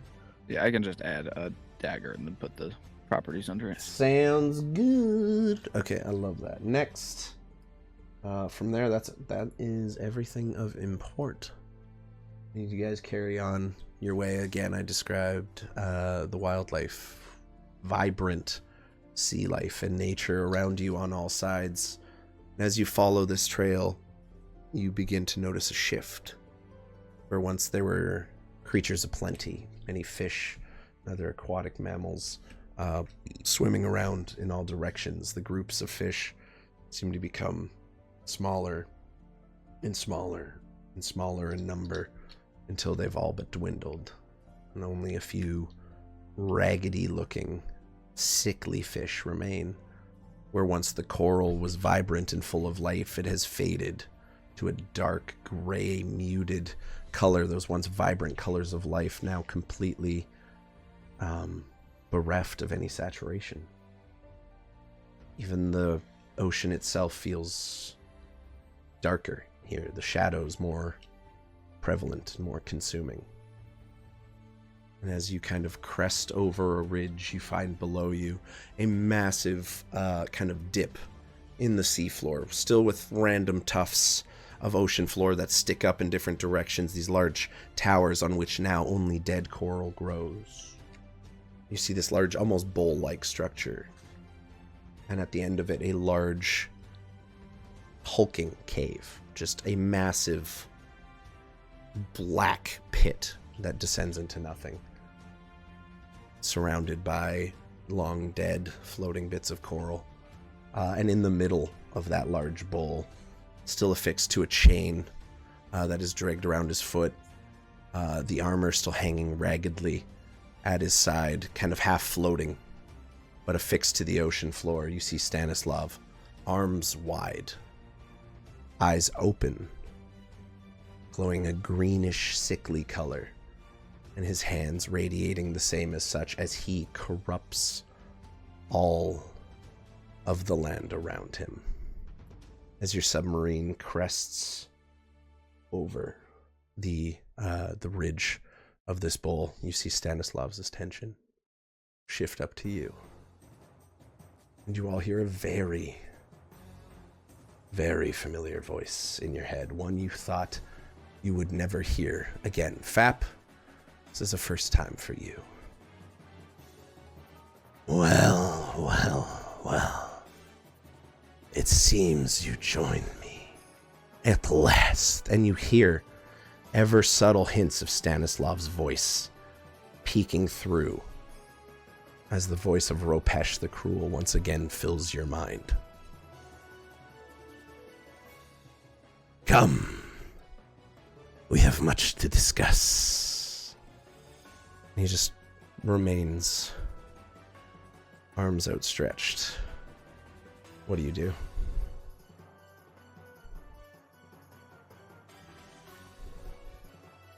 This is why we're here. I had the feeling this would happen.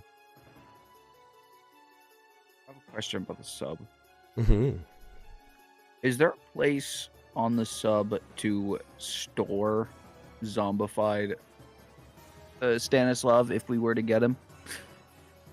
I would say yeah. You would have been intelligent enough to at least plan for that, albeit it's probably just like the seats bench flips up and there's a space big enough for Stanislav there that is reinforced with steel and other things that to prevent him breaking out, and it does lock with a large steel bar. Cool.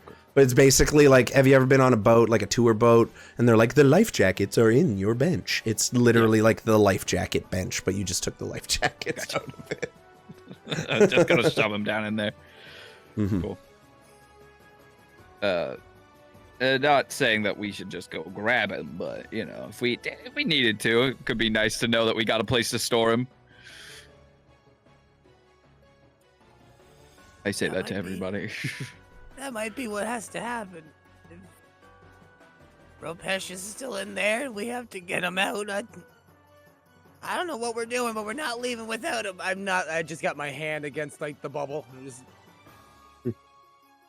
Something tells me we, might have to beat Ropesh out of him. I mean, he is currently... It looks like he's currently trapped to the bottom of the seafloor, right? Like it looks like he's wrapped around. You gather he was able to bring himself here by just slowly over the course of the last few months drag those chains that he's contained in, which is like a manacle around the ankle and some chains and weights that hang down from it. Basically what you would send someone to sink to the bottom of the ocean with, traditionally. Okay, Ilsavir. But he's floating about 10 feet above it on this like length of chain, almost like an anchor affixed to him, and he's seems quite content, but able to move around the radius of that. Ilsavir, I will. You can have final say on this, but here's my pitch. We do have these nice little grapple arms. What if we just snapped him up and brought him up and dealt with this shit on the land? I feel like bringing him back up to the land would maybe not be the wisest decision. If he gets loose and free of us, then who knows what he's capable of. when he's not constrained by the weight of the ocean. But how are we supposed to get Ropesh out of his ass down here? Do any of us know how to perform an exorcism? Because I sure as shit don't. If I recall correctly, on the ship, when the captain died, the one man brought him back, free of the corruption. That's possible. Who did? Silvos died. Yeah, And Silvos was brought died back. and started to reanimate, I'm pretty sure, and then died again and got rezzed by JT. So. Interesting. I say again, does any of us know how to do that down here? Not quite, but if we can get that body to stop moving. So you're saying kill him fully and then bring him up and have him brought back? Yeah, Or if we unfortunately, knock him that's unconscious, Yeah.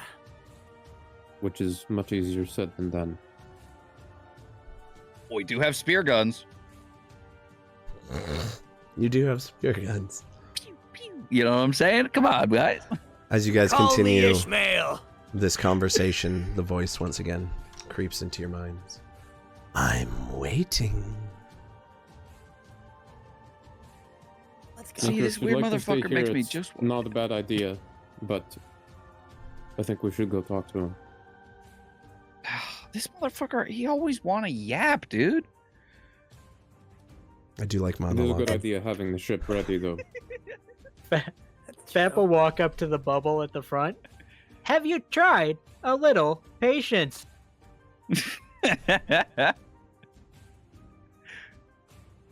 Apologies, we are discussing important matters.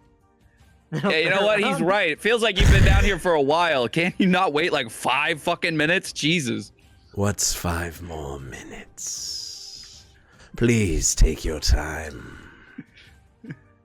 And he Thank kind you, of gives his kindly. hand a quick pulse, and you notice that green energy kind of pulse out a little stronger. And he just closes his eyes now and focuses and waits for whatever answer you have. What are you doing? Fart So do ball. we really want to talk to him, or do we want to just shoot him and get it over with? No, we should go talk to him. But we should also have the ship ready. Yeah. I look at Mr. Maker and I ask him, how big are the spears and how much damage would they do on a human body? That is a great question. I don't know how to say this in character.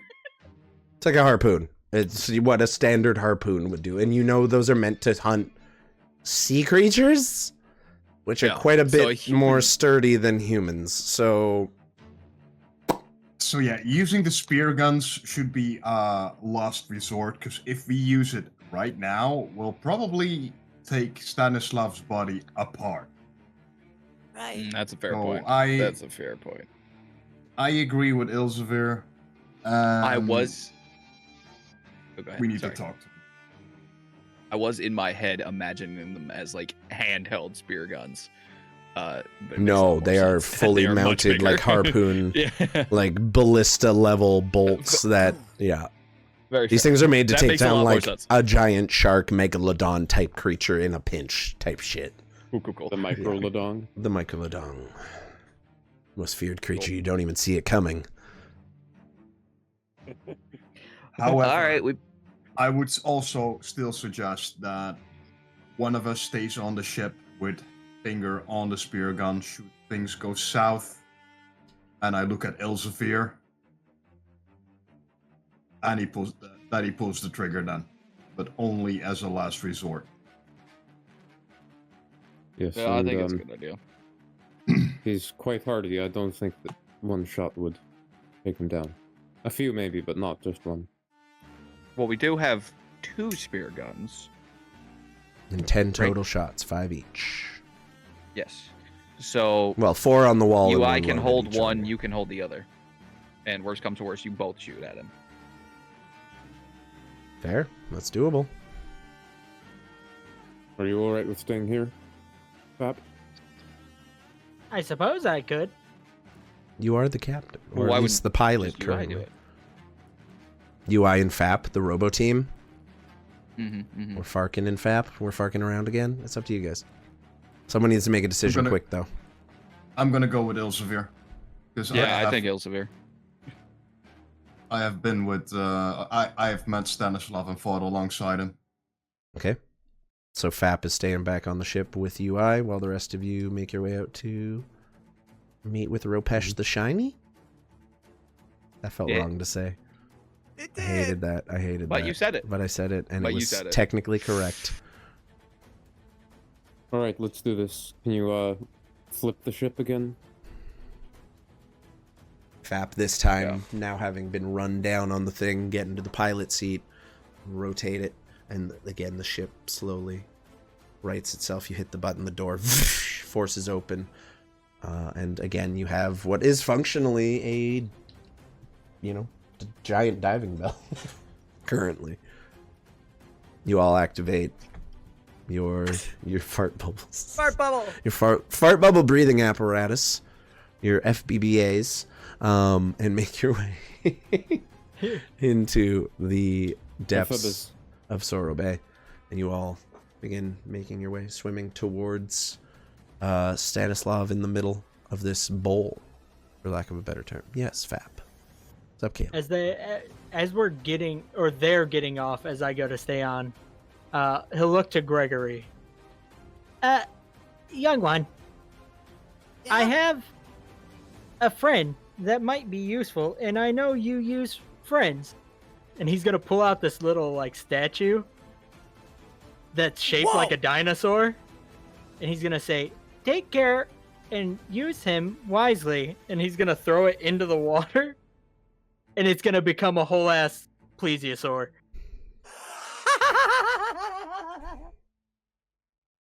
Whoa! But it's a plesiosaur made out of pyrite, specifically. The skin is It's one dark. of those little things that It you is. throw It's in a water figurine. and it expands. It's literally what but it it's is. an entire creature. Yeah. So this massive. I wonder if I have a plesiosaur mini.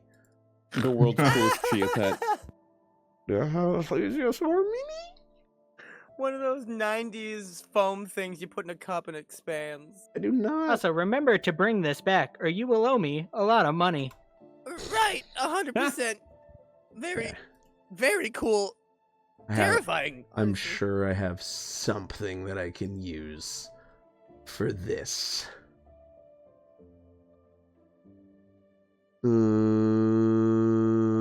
It becomes a whole ass plesiosaur. It becomes an entire ass plesiosaur.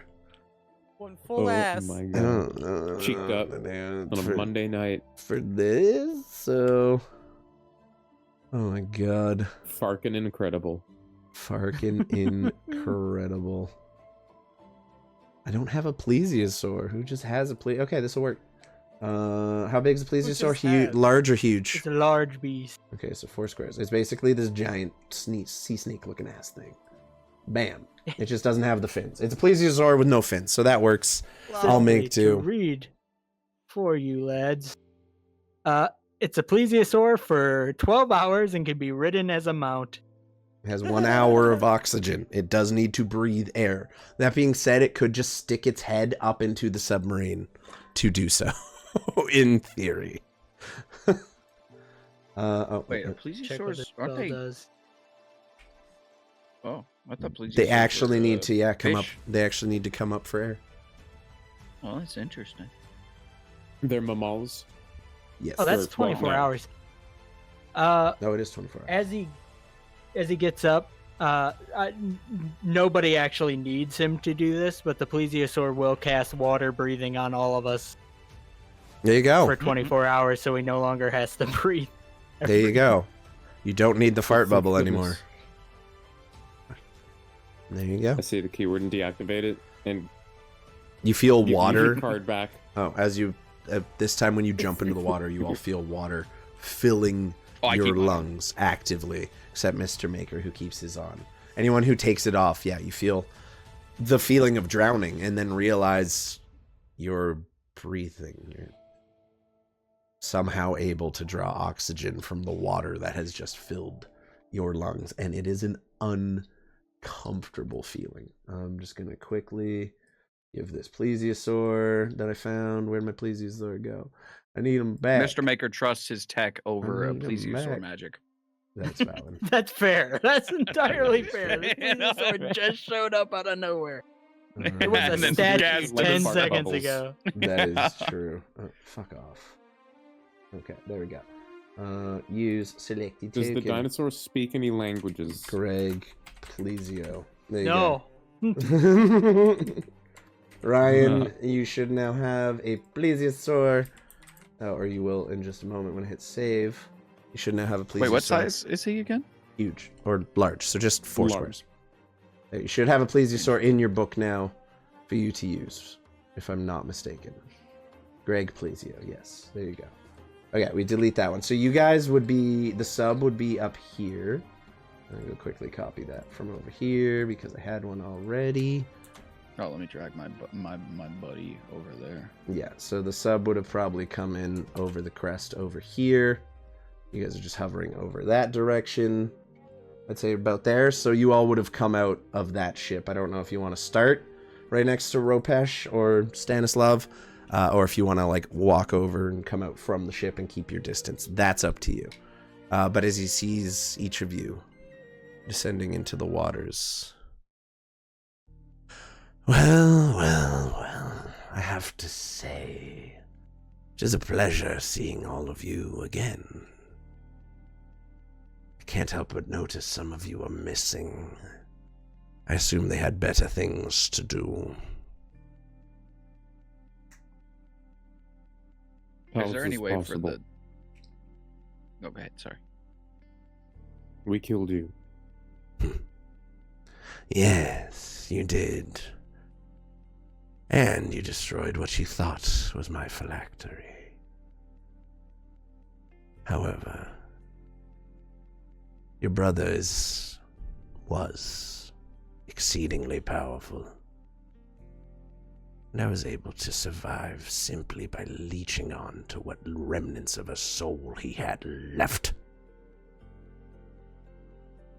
As he finishes that sentence, you hear, again, the accent of Stanislav kind of sneak through. And I've waited and waited for some time for you fools to make your way down to the depths. I knew you would come save your brother, at least try to. I figured it would only... I'm gonna leave and come right back, BRB. Discord be discording, and I hate it. There we go. I said that. Yeah, I'll be right back. I need to handle some shit. You gotta piss. Now everyone's fucked up again because I'm not on the cam. There we go. Boom. We're good. We're Gucci. We fixed it. It seems to be doing okay now. I notice when I'm in Discord for super long periods of time, it starts to cut out the fucking audio after a little bit. Either way. I knew you would come for your brother, and here I have waited, and now, yet again, you have failed to surprise me. You've arrived just as I'd expected. Took you a bit longer than I'd thought. Tell me, do you not care for your brother anymore, for your former comrade? Months I waited. I saw the seasons change above me. And still you didn't come. But here you are. Not all of us are undead, motherfucker. Some of us need to breathe air. And not a moment too soon.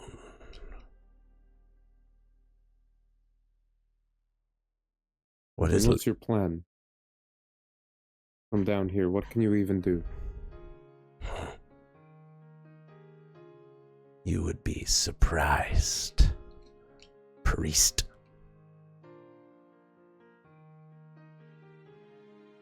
But perhaps there's an amicable way to settle things. I want to be free. Your brother's body has grown weak and decrepit. As it happens, your quest aligns with my goals. For if you free your brother, you also free me. Now tell me, is that something you're okay with? Is that something you're willing to accept? For your brother, that I may perhaps once again be unleashed upon the world? You know that he wouldn't allow that to happen. No. He couldn't even stop me the first time.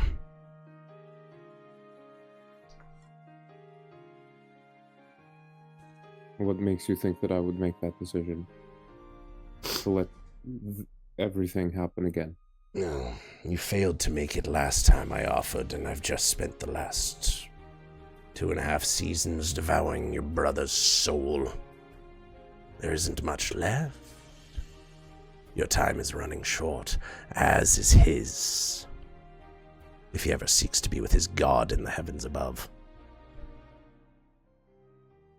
Make your choice. Free me or try to bring me back up to that surface of yours. Bring your undead priest back to try to banish me once and for all. You cannot free your brother without freeing me.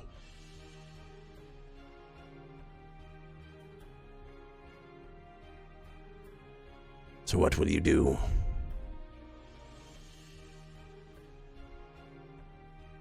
Will you allow your brother to waste away down here, or you take one swing of one of your blades and rid both of us from this torment? I want you all to roll me an insight check, please. I got you. All of us? Everybody. You can all hear this. He's still talking in your heads. 19. Oh, yeah. That's better than I'm I going to thought it'd be. guidance myself.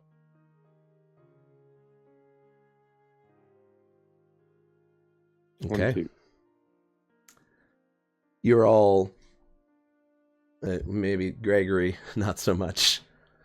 Gregory I'm kind scared. of lost in what this moment entails. The balance that you're expected to strike. You're lost. You're not picking up on anything. But the rest of you detect a profound annoyance in his voice. His intention was never to get stuck down here. This is a marriage of convenience and nothing more.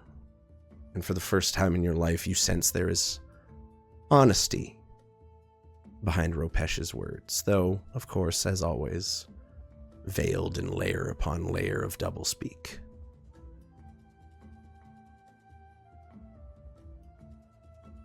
What are you doing? I just kind of look at the others. Does the ship Go have ahead. some kind of speaker system? It does. Yeah, there's like this golden speaking trumpet that you can pull down from the ceiling and project your voice out. From out of the ship, you guys hear, "Do I shoot him now?" I just hold up a finger. Ropesh responds to you before anyone else does and says, "Oh, please." So I'm thinking that this mother. I still also look like Ropesh at the moment. His old body. Oh, you Just to taunt him. body shift into him. Yeah, he- just yeah. to taunt him. He kind of notices now for the first time. Well, aren't you handsome? Bet you wish you were me, bitch. Anyways, why do we believe this motherfucker? Why do we think that we can't bring him back? Because I like the plan we came up with before. Tell me, Ropesh, what happens if we do strike my brother down? His soul remains free, at least what bits I haven't managed to feast upon yet, and mine is released to be lost somewhere in the ether, and then I have to begin the long and arduous journey of returning here to kill all of you. There is no Well, I world mean- in which I am free that I will not hunt you to the ends of this earth. You just have to choose what's more important to you, stopping me or your brother's soul. He's looking directly at you, Ilsavir, as he's saying that.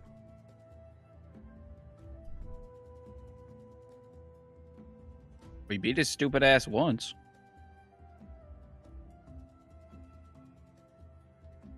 Fear what he could bring if he comes back.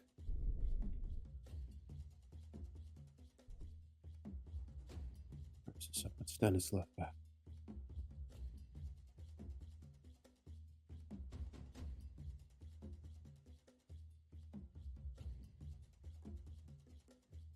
He doesn't push you this time. He waits for a response. I just kind of look at the others. I look especially. Hold my gaze with Gregory. Whatever you want. I'm here for you. If I may. He just told us that he's gonna come back one way or another. The first one is we get Stanislav back with it. The second one is without Stanislav. If we have to fight him anyways, as sure as I'll rather do it with Stanislav by my side than without. Exactly. Big facts. That's what that's my vote.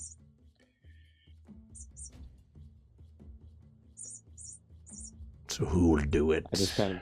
Who will strike down the mighty hero? I just kind of lower my head for a sec. Turn back to the ship. Without saying anything, I just nod at F.A.P. Yep. I think without hesitation, as soon as the nod comes, he just fucking. Both you and UI, pop, pop. You all hear the sound of machinery whirring behind you, and then the sound of something immediately being released from this massive harpoon gun. And I need both UI and F.A.P to roll me an attack with it. You can do it from the sheet for the ship itself. There's a spear throw attack on there. Do I have the sheet? Gregory and Farqen, did you move closer to... Yep. Yeah, where, like, Ilsavir, where are you? Oh, I'm Yes. where I am, like 15 feet in front of him. Oh, he was kind of facing this way. My bad. He would be... Whoever 50, has 50 the ship feet sheet, there. roll for me, please. The ship Oh, I sheet, gotcha. it is in the text chat for Verosia. Oh, Like, perfect. not this chat, the actual text chat. It is Oh, I all accidentally in killed it there. twice. My bad. Oh, Oh no, that's just that was damage. the There's no way damage. to Oh, just... roll the. Oh. Is Hold there on. no, is there No, damage there's on no- the thing? No, there's no plus. It's either unless I'm- plus 7 Yeah, or plus 6 to hit. hit the... Oh, that's weird. Yeah, I don't know. It's just rolling damage. Oh, no, it used your ranged attack and proficiency, so just roll me a ranged attack based on what your Okay. dexterity and proficiency would be. So My I'd use bad. mine then? Yep. Which is quite good. You are actively aiming the weapon, so that makes sense. The ship does not have a... Oh, do real I need to dexterity. roll for UI then?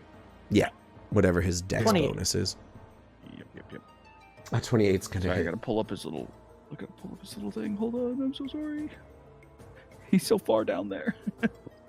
So you said Dex? Dex and proficiency, because I don't think UI is proficient in ranged weapons, so just Dex. Okie doke. Unless he has a ranged weapon of his own. If he does, then I'll say it's fine. Doesn't matter. That's a 20. Does not fucking matter. Okay, so 5 Be for you. 10 total for me. Okay, so 15 total damage as you raise your hand. 2 massive spears with barbed edges, harpoons. I need to stop saying spears. Launch out from the vessel behind you. They were over your shoulder, each one striking into Stanislav and passing clean through his body. One going directly through the heart. And you realize, when last you saw Stani, you had all fought. You had undergone a massive battle in the city of Pillarstone. Zombie Slav had a tussle with Mantuka and has spent 2 months down here at the, for lack of a better term, whims of the ocean. And he is looking very rough. And as those 2 spears pass directly through him, Ropesh's eyes widen and you see a smile begin to twist across his lips. He is not dead, but he is within final blow range. He looks at you, Ilsavir. Do you have the strength, priest?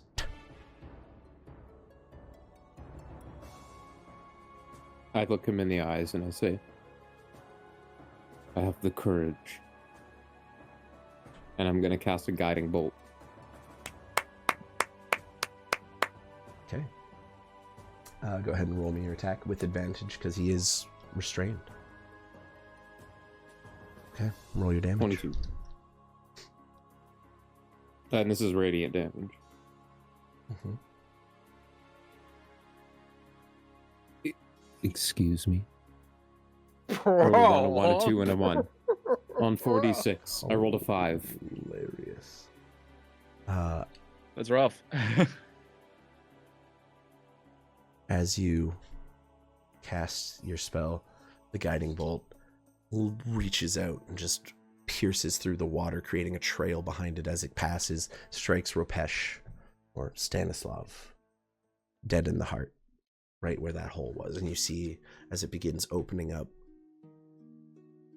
and the radiant damage kind of begins spreading and glows gold around the wound. And then you see this corrupt green energy also combating against it as you see the body go limp and die. But that golden glow from your guiding bolt vanishes as green trails of Ropesh's soul, like light, pale green, sickly light itself, emerges from the wounds. The body lets out one final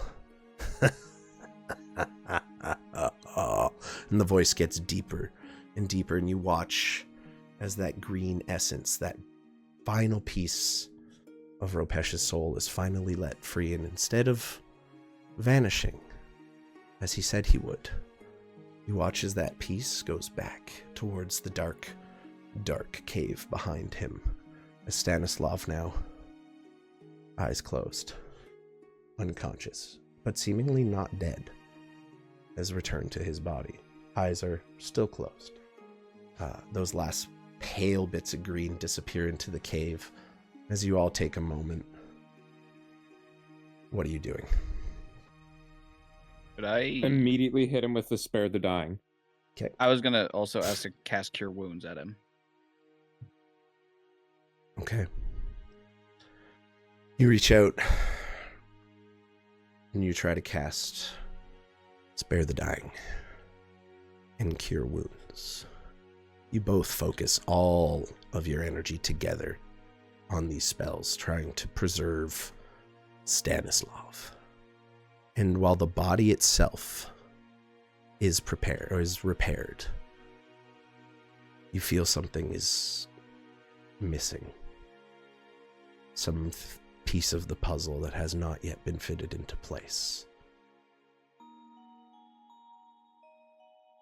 And as the champion of Torm lies unconscious in the ocean before you, you sense you have one piece left to figure out. And when in the face of great demons, creatures of the abyss and such, necromancers of great power, people who have the power over souls themselves, you know there is only one counter to that. Faith. The one thing that kept Stanislav going through all of his battles. Something needs to bring him back. You have all done your part. Ilsavir, Mr. Maker, both focusing all of your energy on just saving this body. Gregory, what are you doing? Greg's been kind of standing back. He's been clutching his chest like he always does. And he shakes it off. Be like Stan. And he's just going to immediately go right over to the body and find his way right to his chest. He's gonna go right into his cloak, pull out the medallion of thoughts that Stanislav gave to me, and I'm going to put it between my hands, close my eyes, put my head right up against his nasty ass forehead, and just start to whisper, I know you're in there. I know you're in there. I know you're in there. Just any word, any word. There's so many words that we have had between each other that we know there's going to be important. Just please, any word, something. Just say something. Please. Roll me a religion check with advantage. Whoop. As for the first time in Gregory's life, he prays. Oh. One. Better. I'll flash a genius that. Okay. Oh. As you're repeating those words, you start thinking back and you remember Stanislav was a man of not selfish desire, but a man focused on personal glory above all things. Man of faith, a man who believed in himself above all others, a man who would carry the world on his back simply because he could and wanted the glory of doing so. A man who took those beliefs and upon realizing the good he could do for the people, found a life of faith in the Chapel of Torm. You remember the words he used to recite to himself when he prayed. You, almost without realizing it, begin asking Torm himself for the strength to achieve what you're trying to achieve. And as you sit there praying and gritting your teeth, you are all blinded by a flash of bright golden light, more radiant than anything you have ever seen. Gregory, you close your eyes as you continue praying and you feel a hand softly touch your shoulder. Stanislav, what are your first words to Gregory as you return to your body? The prayer whispered by him strong enough seemingly to have done so for you. How much of the time between when I went unconscious and fell off the boat to now do I recall? Every single minute. You were trapped, having pieces of your soul picked away.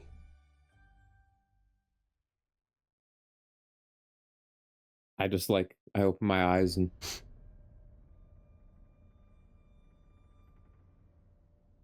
I look at Gregory.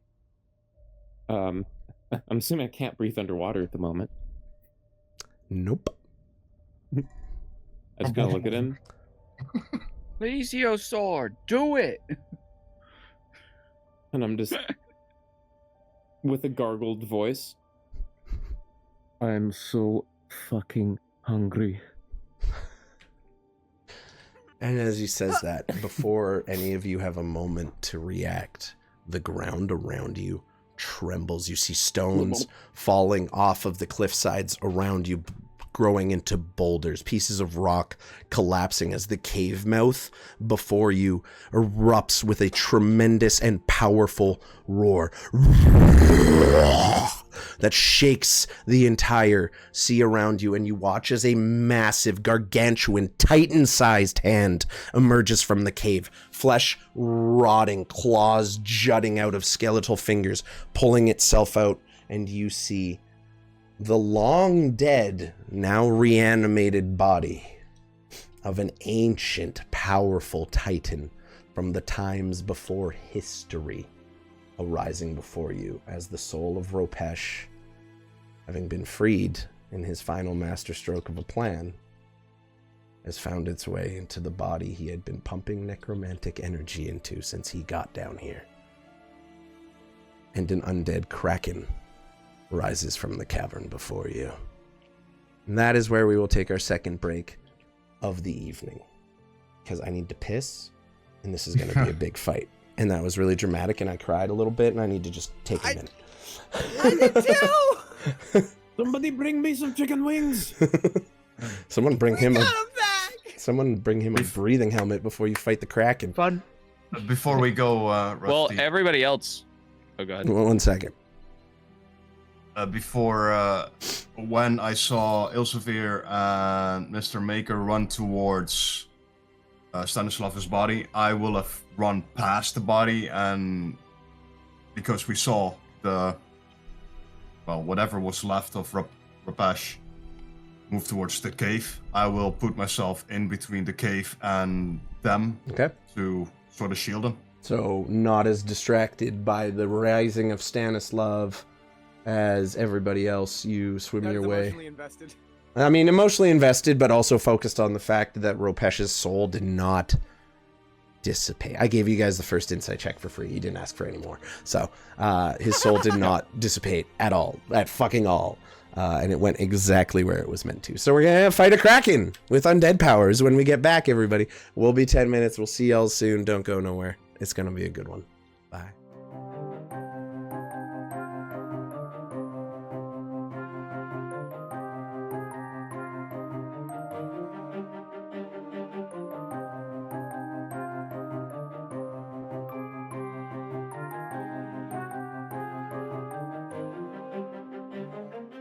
Back.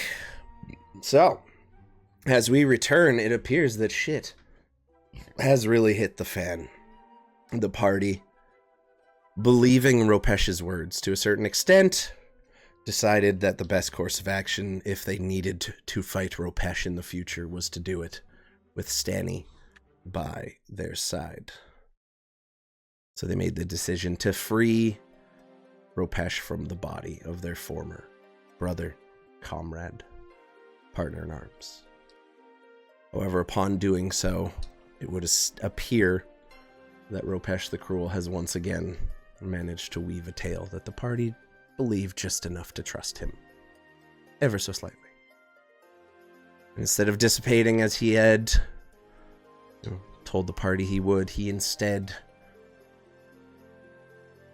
inherited and possessed the body of a long-dead Kraken who is still in the process of reanimating. You see it broken, clawing its way out of its cavern, its bones still snapping into places, bits of flesh kind of grow where they would be, but the creature seems sickly, weak, damaged, but still growing in potency and easily bigger than any creature you have ever seen walk this earth. And in fact, I'm gonna, just for my fun, he's bigger. I want to make him bigger. I can do that. I'm the DM. I can do anything. And as this creature is just beginning to pull itself together, Stanislav, now returned to your body. Still in most of your armor. A couple pieces having fallen away. Find yourself now free. The guiding bolt that killed Ropesh and the resulting resurrection and the very intervention of your deity seemingly broke the chains that hold you. And as you turn to see this massive creature bearing the very aura of Ropesh you have become ingrained with over the course of these last seasons, Ilsavir swims up next to you. I don't suppose you have any words of wisdom or courage for the people. Now would be a good time. Brother, it's so good to see you. He throws an arm around you. Trouble yet, though. And the rest of you all look as Ilsavir and Stani embrace each other. And they both look, and you see this creature pulling itself out of the cave as these two brothers take a moment to just enjoy a couple seconds before potentially dying. And it's at that point you all notice that Stani cannot breathe. And is very quickly becoming victim to the not only the lack of oxygen, but the sheer pressure down here, which also seems to be mitigated by the devices around your neck.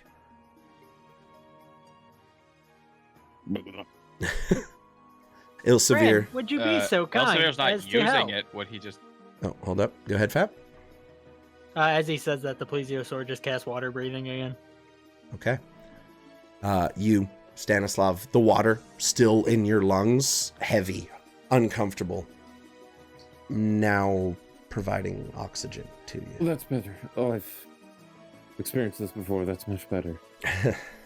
Oh, That's certainly something. What do you say we put this fucker down for the last time? all right, come on, let's do this. Ilsavir is going to just level his staff, two hands pointed directly at it, and the two of you begin the charge swimming towards the creature. You still no weapon in hand whatsoever. Ilsavir just behind you, charging alongside, straight towards the creature. You have but a moment. Are you fighting the Kraken with your bare hands? Kind of looks down, just thinks for a sec. He kind of puts his hand on his brother's shoulder. Wait a moment. He turns. Not a good idea to go into this fight unarmed. I think I need help. We'll make it snappy. Just pauses for a sec. Puts his hands out. The creature's still crawling out of the cave as you're doing this. Torm, if I must fight this thing barehanded, then so be it. It'll be to the death. But if there's anything you can do to help me, I would really appreciate it. For what may be Thank the you. first time since you took on the mantle of the champion of Torm, taking the title from JT the Just, though none of the honor. You focus on the power you've shared, the bond you've shared with your god, the growth you've focused on, and as you, willing to fight this creature, barehanded, put those words into prayer, you hear the hearty chuckle of a divine being just in the back of your head, just and you feel something in your hand, a handle of some kind, strong, wooden, wrapped in a simple leather, familiar to you, the same weapon you had used for some time. As you all see yet another bright golden flash, Stanislav, Torm's Justice, weapon of the champion of Torm himself, returns to your hand, having been once again taken from Sir JT the Just. Hopefully not when he was in the middle of a fight. You feel the familiar weapon in your hand. You see your brother looking at you expectantly. Well, let's do this then. The rest of you watch as Ilsavir and Stanislav charge directly at this creature. Just sharing this moment. The rest of you kind of taken aback. And they pass you, Farqen, and just as they're about to reach this creature, a tentacle comes up from the gravel below, narrowly missing Stanislav, but hitting Ilsavir in the process and sending him flying directly back into this large rock, knocking him unconscious. And he just begins floating. Oh, no, you didn't. Where he was. The bubble still around his face, but seemingly not currently conscious and capable of participating in this battle. I need everyone to click their minis and roll me initiative, please. That is how we don't end up playing two players at the D&D table. Farqen, you get +5 to your initiative. It did not. Okay. So that would have to change 24 then. You get 24? Yeah, well, if I get a +5. Yeah, it's from my aura. Why won't you change? Why won't you change 24? Yeah, there we go. Is that everybody? Oh, It is. God. What? It's the biggest koi fish I've ever seen in my life. So fucking big, dude. You wouldn't even believe it. Farqen, you watch as this unfolds. These two brothers, seemingly excited to fight together side by side, charging valiantly into battle, and one just gets swatted away with impunity, like he is nothing before this creature. Stanislav still continuing his charge. What are you doing?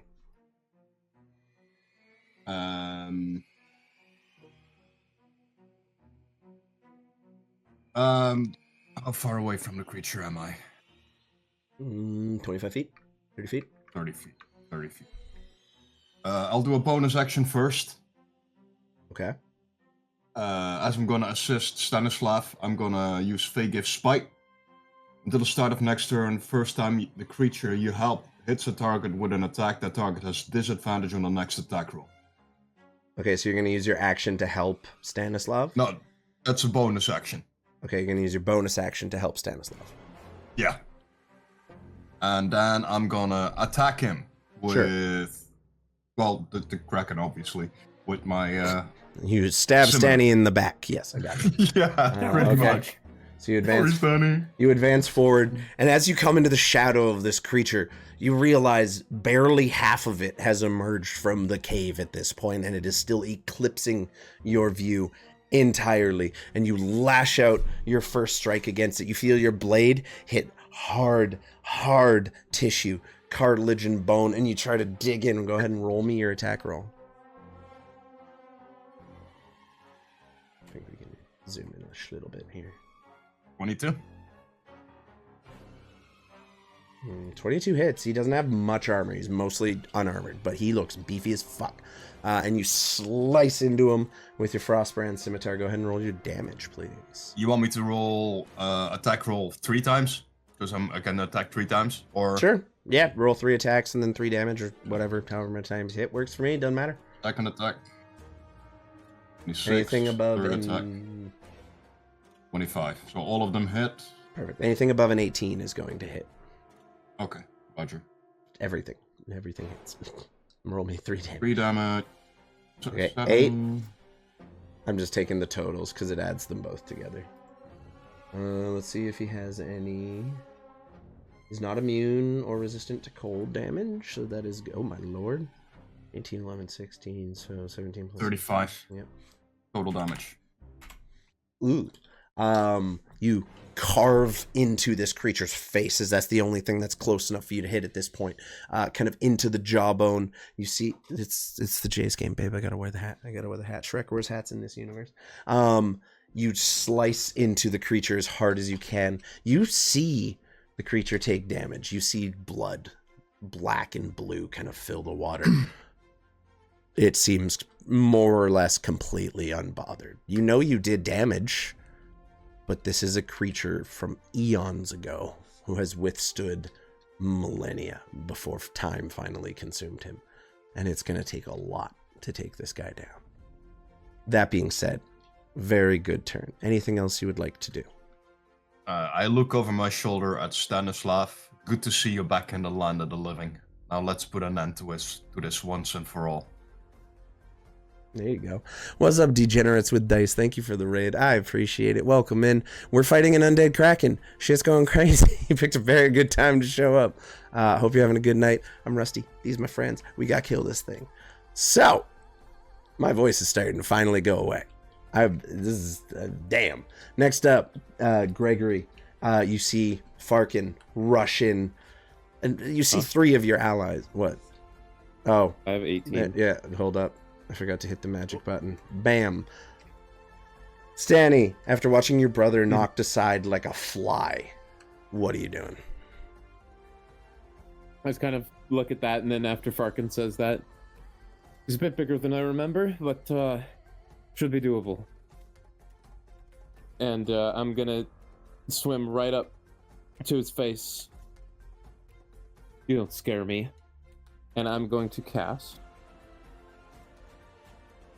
Aura of Purity. No, Okay. Aura of Life.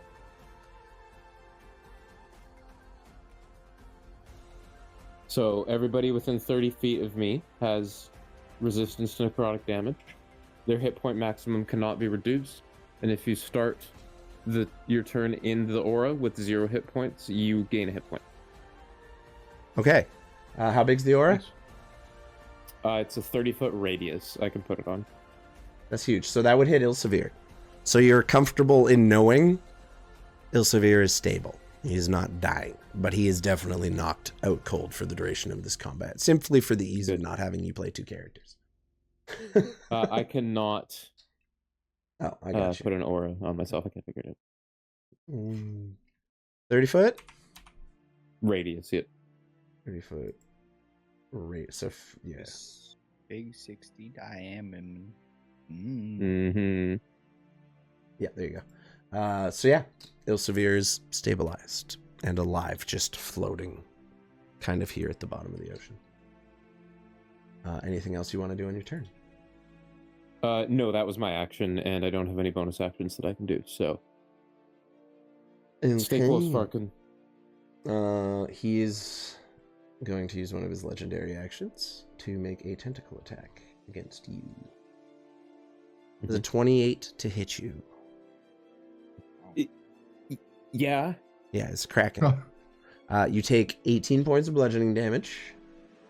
Okay. 4 points of necrotic, which is reduced to 2 because of your current resistances, correct? Yeah. Okay, and by default, as this tentacle lashes out from just under the chin, kind of coming out from the gravel and sand as it unburies itself, wraps itself around you and squeezes tightly. You take 18 points of bludgeoning damage and the 2 necrotic, 20 total. That will be his legendary action. F.A.P, I'm guessing... Sorry, you said I'm grappled, right? Yeah. You are stuck in its tentacle. It's just wrapped around you. DC 18 to escape. And it's an action. F.A.P, I'm guessing you have... Yes, Mr. Maker. Sorry, just a rules question. Mm-hmm. Damage resistance doesn't stack, right? No. You can't get resistance to the same thing twice and have it negate it completely. No, I didn't think it would. I just was wondering if it like halved it again or something. I don't know. Just figured I'd ask. That would be kind of crazy. That's like some rogue evasion shit. F.A.P, I'm guessing you have more dexterity than Gregory, just by default as a rogue. So I'm going to go ahead and say you stay first in the initiative order, unless you would like to pass priority to Gregory in any circumstances. What do you want to do on your turn? Through the speaker, everybody will hear.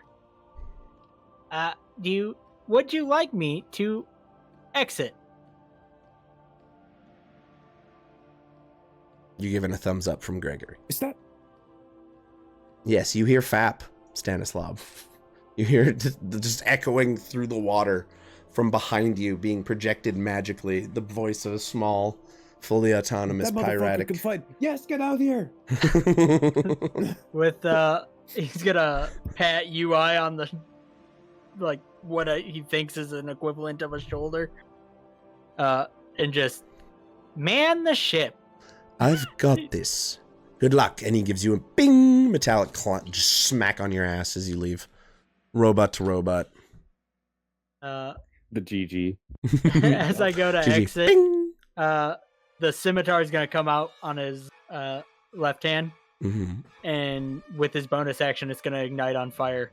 You said it's magical, so it doesn't go out when I go in, right? No, yeah.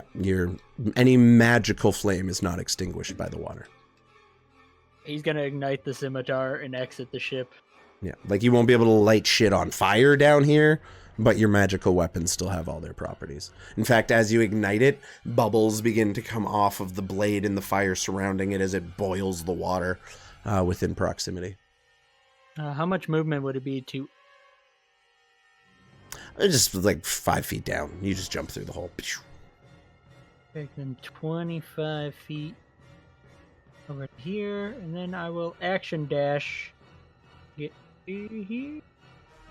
Okay. Sounds good. Anything else? I believe that is all I can do currently. All right. It is going to take its next legendary action to tentacle Farqen. That's a nat 1. Definitely doesn't still for a total of 18. I just won't point that shit out. The only way for this creature to miss you is to roll a nat 1, pretty much. Jesus fucking Christ. Either way, doesn't matter. He fucking misses because it's a nat 1, so a critical failure. This time, as he tries to maneuver one of his other tentacles out, one of his front flippers kind of gets in the way and gets a little tangled up. The tentacle splashes down into the gravel and sand beside you, missing entirely, and the creature is like half off to the side as its tentacle has pinned its own flipper down. And the next attack against it has advantage, ranged or melee. Fuck. Gregory. Yeah. You're up. It's fine. I got Stanny just tentacled up. It's all good. Gregory's gonna go ahead and reach down, grab the bone mass, snap some pieces off of it, and chuck it 60 feet into the water. And you notice it kind of goes like really softly. It barely moves because, you know, it's underwater. But then it just kind of shoots like a bullet. And from the ground, foamy ground, you're gonna see the same sharks pop up. However, this time they bigger merge. sharks. They merge into 3 giant hunter sharks that are much more menacing looking. And they This all time they're more fly. intelligent. What size are those ones? Huge? I think they might be. Actually, might just be. Where the hell are they? Are they huge or large? Hunter. Large. Okay, so just 4 squares. That's They still are good. large. I don't want to Big boys. besmirch the 4 square Little bugs. creatures. Okay, there you go. Not besmirch them. Do not besmirch the creatures. Why can't I grab that? Right one? into them. Okay. Easily done. Everyone's just surrounding this fucking Kraken at this point as he's coming out of his cave. Now, have they lost any hit points whatsoever? The Kraken has, yes. Awesome. So I get these with advantage. Whoa. Well, I probably won't need that one. But Yeah, if you I'll hold go shift for- on D&D Beyond, it'll roll at advantage Oh, for you bless too. you. Same with control, we'll do So- disadvantage. I would report Ottawa is spanking the Bruins right now. Let's go. We're watching hockey too. God, I love you. Beautiful, beautiful woman. Oh, I see how that works out. Up. Thank you for the updates. 22. Hits. So a 29, an 18, and a 22. All hit. Go ahead and roll your damage. Awesome. One is 15 damage. Whoop. Got it? And and another 7, and then we got 9. Ooh, that's 2 rough rolls on those ones. All right. Hell yeah, brother. Ha ha ha ha. And that is me. You watch the sharks just unleash. I know you all begin attacking the same part of this creature. Next up is going to be the Kraken. And at the start of its turn, it is going to try. How many attacks does this thing get again? 3 attacks. Okay. I wish it can do any of these. Okay. Only 1 bite though. Got it. It's gonna tentacle Farqen again for 30. Yeah, Farqen, definitely. you take 24 points of bludgeoning damage and 2 necrotic damage as a tentacle. The same one that he tried to hit you with before kind of rights itself, recoils around, and you feel it smack into you and tense around your body as he does so. And then he's going to use his other 2. Half to 1 necrotic. Half to 1 Yeah, it's necrotic damage. So 25 total. Oh. Nice even on that one. Okay. So, this is where things get fun. He's going to use his fling attack on both Stanislav and Farqen, because he has 2 more to go. You're lucky he's not biting you. Trust me, biting you is much worse. He's trying to create some space. So he's going to fling Stanny first. You are thrown 60 feet in a random direction, so I'm going to roll a d8. 1 is north, 2 is northeast, and so on all around like a clock. We're going to see which way you end up going. Why'd you go south? You're going south. Southwest, right? Yeah, southwest. No, 6 is dirt. Isn't... There's 6, only 8. Oh no, 1 It's is not a 1 is 12-sided. north, right. Yeah, 1 is north, so 2, 3, 4. Yeah, 5, southwest. 6. Yeah, southwest. I knew I wasn't crazy. You are flung 60 feet. Oh, that's a shark. 60 feet southwest. I will say, yeah, you probably would hit the rock. All right. So, you take only 6. Dex save. Make me a dexterity saving throw, please. Yeah. Okay. 10. 10 is a failure. You take 1d6, so not too bad. You're throwing 60 feet underwater, so you do slow down quite a bit while you hit. So you only take the 6 points of bludgeoning damage as you smash into the rock. Your hammer's still in your hand. The creature tentacle still wrapped in the water around you, but you are now free from its grasp. It has just flung you into a rock. Farqen, it's not really going to hurt you that much either way. Make me a dexterity saving throw, please. You are knocked prone, by the way, Stanny, which doesn't really matter, as that just means you would start sinking, but you're at the bottom anyway against some rocks. So it doesn't really matter at this point in time. But you are prone next turn. Okay, 16. You only take 1 point of damage. And which way are you going, buddy? You are headed northeast. The opposite direction. I'd say that definitely hits you into that rock or that rock. I'm gonna go with that rock because he's trying to create some space. He's got Amy a little bit.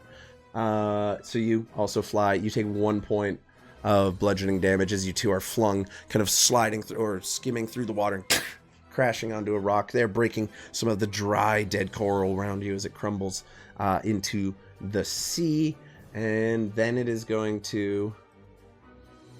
what's its swim speed? 60 feet? It is going to just move 60 feet forward, engulfing all of you in its space. You're all fighting this creature, currently surrounded by tentacles, and like you're actively in this space together. Yes. Do I get a attack of opportunity? Nope. You were out of his range. You were 10 feet out of the range of where he is. Damn. Okay. Yep. So close. So close. So he's 60 feet up. No one gets an attack of opportunity because he stays in all your range. He just moves through and around. With this creature being so big, you guys are like ants for it to move around. Tiny, tiny figures. That will be its turn. Mr. Maker, you watch all of this unfold before you. What are you doing? Rusty, question for you. Okay. What is a... Farqen, real quick, what's your question? Did you do a disadvantage? For what? The attack rolls, because I gave Spite to Stanislav. That meant the first attack of the Kraken would have been a disadvantage. Against him. That wasn't an attack. It wasn't an attack, it's just a throw. Oh, okay. And the tentacle went for you. So we're all good. Let's try, we're going to have to try to move this along, though. It's getting pretty late. Mr. Maker, what are you doing? Drinking a potion. What does it take? It's a bonus action to drink it yourself. Awesome. Action to force it on another. As you are underwater, it's kind of tricky to drink the potion. I do still have my bubble. But you do still have the bubble, so I'm...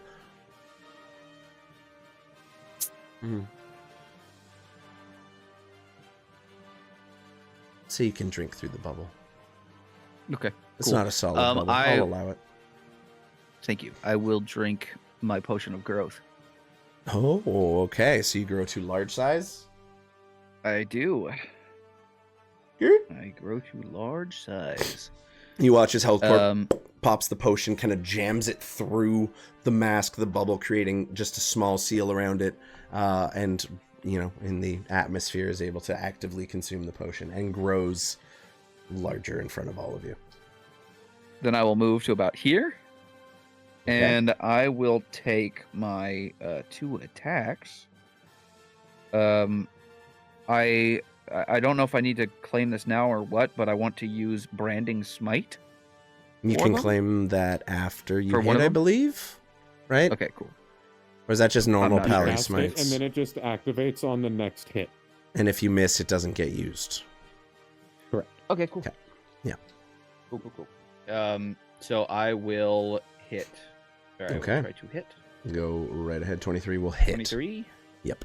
And the second one, 22. Both hit. With your now Um, much larger double-bladed scimitar, it having sized up with you. So then I will do the normal damage for the first attack, which was 12 plus Branding Smite at level 4. Mm-hmm. Is an additional 17 radiant damage. Okay. Plus, my enlarge spell gives me. I'm does so an sorry. extra D6, is it? Or D10? D4. D4, oh. Just a little D4. Mhm. Another 3 Well, damage. 3. So I will say, while the attacks, you strike out, your blade still doing damage. It still seems mostly unbothered until that searing smite goes off. You see the flash of bright radiant flame and this brand that appears and just flashes briefly for a moment. And you notice that it recoils greatly from the radiant damage, and it seems to have a more powerful effect on it than your standard spells and magic. Sick. Okay, and then this is the second attack damage. Mm-hmm. 13 Okay. plus 9. That's all I got. The green flame bane. Jesus. Yep. Okay. That's good. He's starting to take some give me hits. Go ahead. write out that down, I will. I was just saying, if you need me to tally that up, I will. No, you're all good. Unless you... Okay, cool. He's Math is not my strong suit. He's looking rough, in the sense that he's just started his like second round, and is just beat to shit already. But he seems like he can take quite a bit of punishment. Next up, Farqen with a 24. What are you doing? I'm prone, right? I'm so sorry.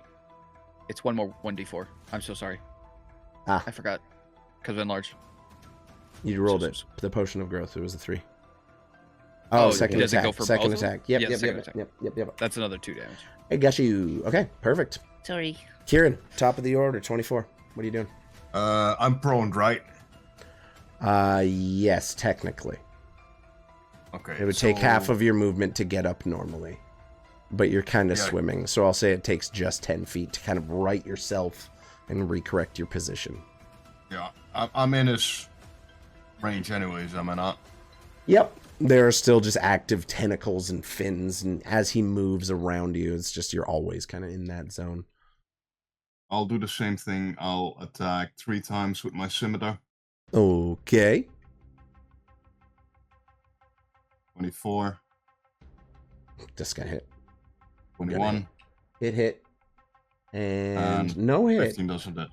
As you strike out yet again, this time at the side, as your last strike comes down, the fin kind of slaps your blade out of the way ever so slightly, but you do manage to do some damage, so go ahead and roll that. Damage. 13 and 9, 22 damage. Beautiful. And I'm going to use my bonus action Second Wind to recover some of my HP. Okay, go for that. No problem. That's a 1d10 plus 15. Oh. So I recover 20 health. Okay, good. Sounds good. All right, at the initiative 20 order, the Kraken's first layer action takes effect.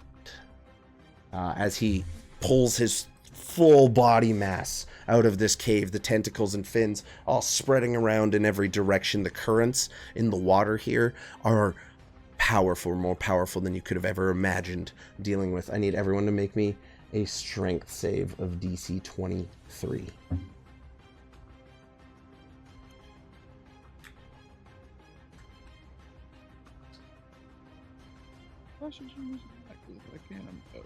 I don't know if you can on saving throws, but if you can, go for it. Ability check or saving throw.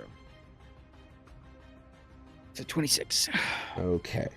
Everyone who succeeded is only pushed 10 feet away from the creature. Everyone who failed is pushed 60 feet away from the creature. Can I use superiority dice on that? No, not on saving throws. Yeah. Stanny, you would just drag like 10 feet along this wall of rock and coral. You wouldn't actually be able to move all that far. It would be very unpleasant. I've already been thrown into the wall. I'll say you take 1 point of scratching damage as the coral just drags against your skin. I will say scratching damage. The plesiosaur, the sub, and Gregory. Did you already move your guy, or is that where you were already? That's I moved already. Okay, you're fine then. You're out of the range. You're good. So everyone, Gregory and back is fine, but everyone else, shoof, 60 feet away. Oh yeah. If that puts you to the edge of the map, just put yourself on the edge of the map, and we'll count that. I cannot control my plesiosaur. You can't control your plesiosaur. Oh, okay. Oh yeah, I have control. Whoop. Oh yeah, that's true. I made it for you. You're here. I'm gonna add control for JT because you can still command it while you're in there. We'll say you're sharing control. You two can collaborate on what you want this stupid plesio to do. Whoop. And be Did it go on my initiative? Is that what It would technically go on your initiative, yes. Okay, you should be able to control it. Now, your UI is also in the ship. So UI is going to, just from the pilot seat, manual control the spear guns. and fire one single shot. What's UI's dexterity? If you want to just roll the spear shot for me, that would be nifty. I got you. Well, it takes me a second because I gotta find where the fuck he is on this list. It's so big, I know. I don't like high-level characters for that reason. Just so beefy. It's just so beefy. That's a 19. 19 will just hit. What's the damage on that one? He really 12. shouldn't be in there, bro. He's completely useless. He's +1. 3. No, he's piloting. Like, he's doing this from the captain's seat. He's remote piloting this Right.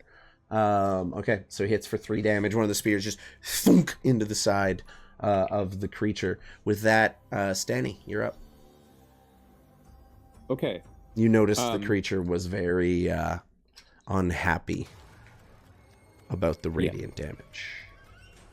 So I have a slight problem in that I don't have a swim speed. So I'm slow as fuck down here. So I'm gonna use my 20 feet of swim speed to just get closer to the creature. I'll say roll me a strength check. Okay. 9? Okay.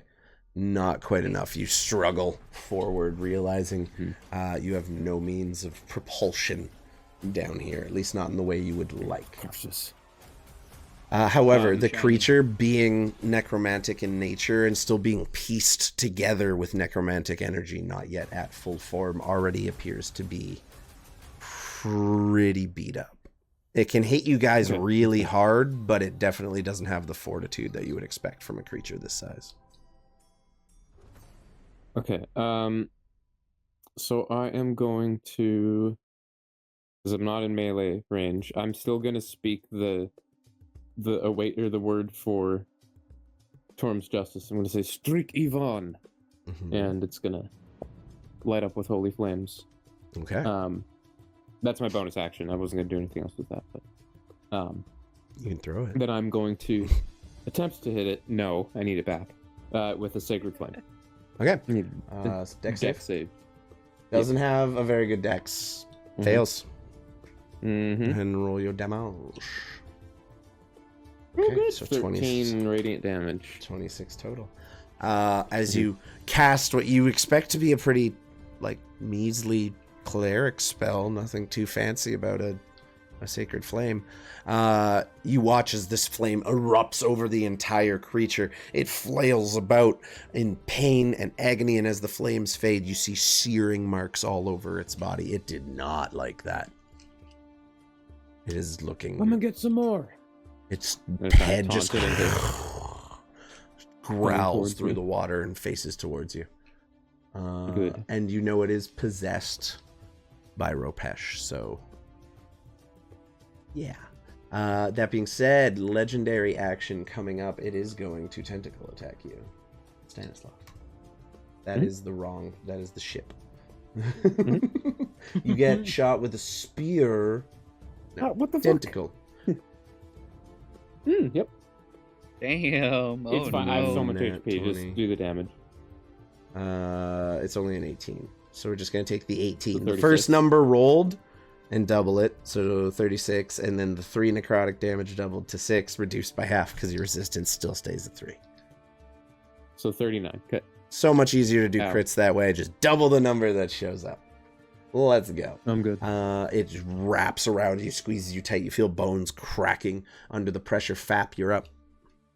I didn't need that. How much movement would it be for me to get on the Plesio? I'll say free action.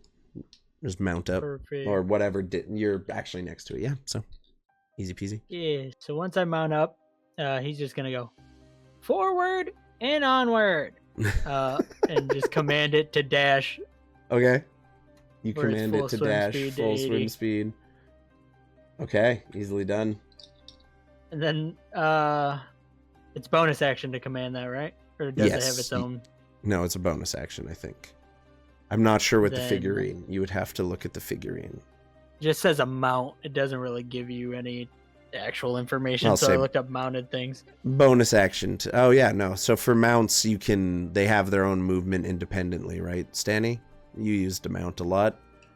Yeah, you Like can, their movement they is have their separate own from movement, yours. and you can do whatever the fuck you want to do. Yep. Yeah. Oh, perfect. So you still have your All right. movement in theory.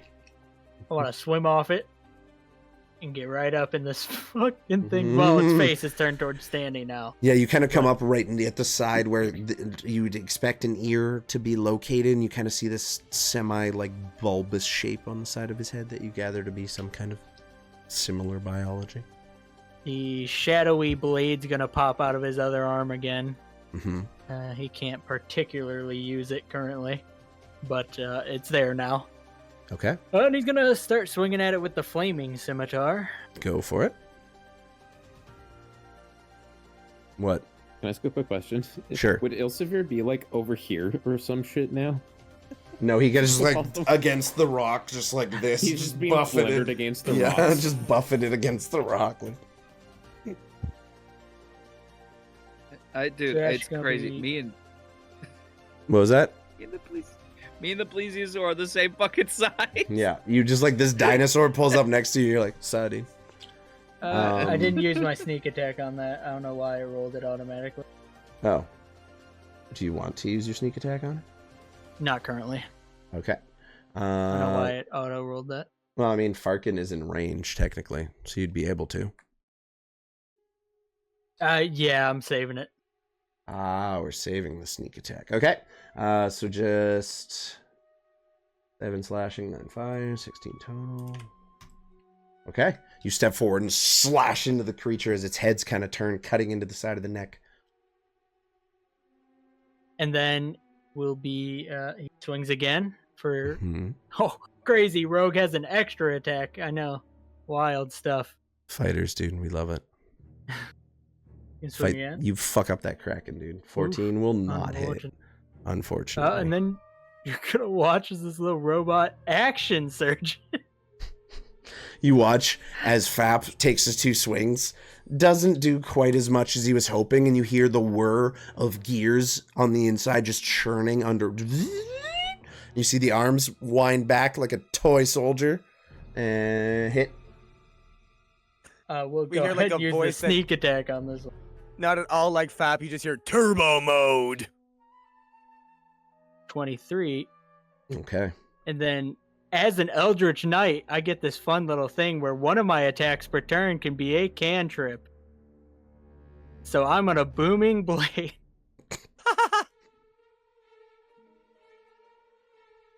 Let's see if that hits.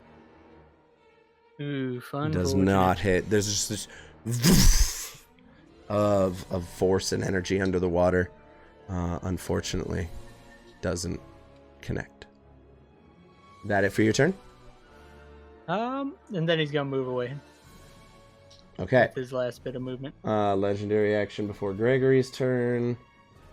He is going to use his last 2 legendary actions to cast his necrotic bolts. Need everyone 3 bolts.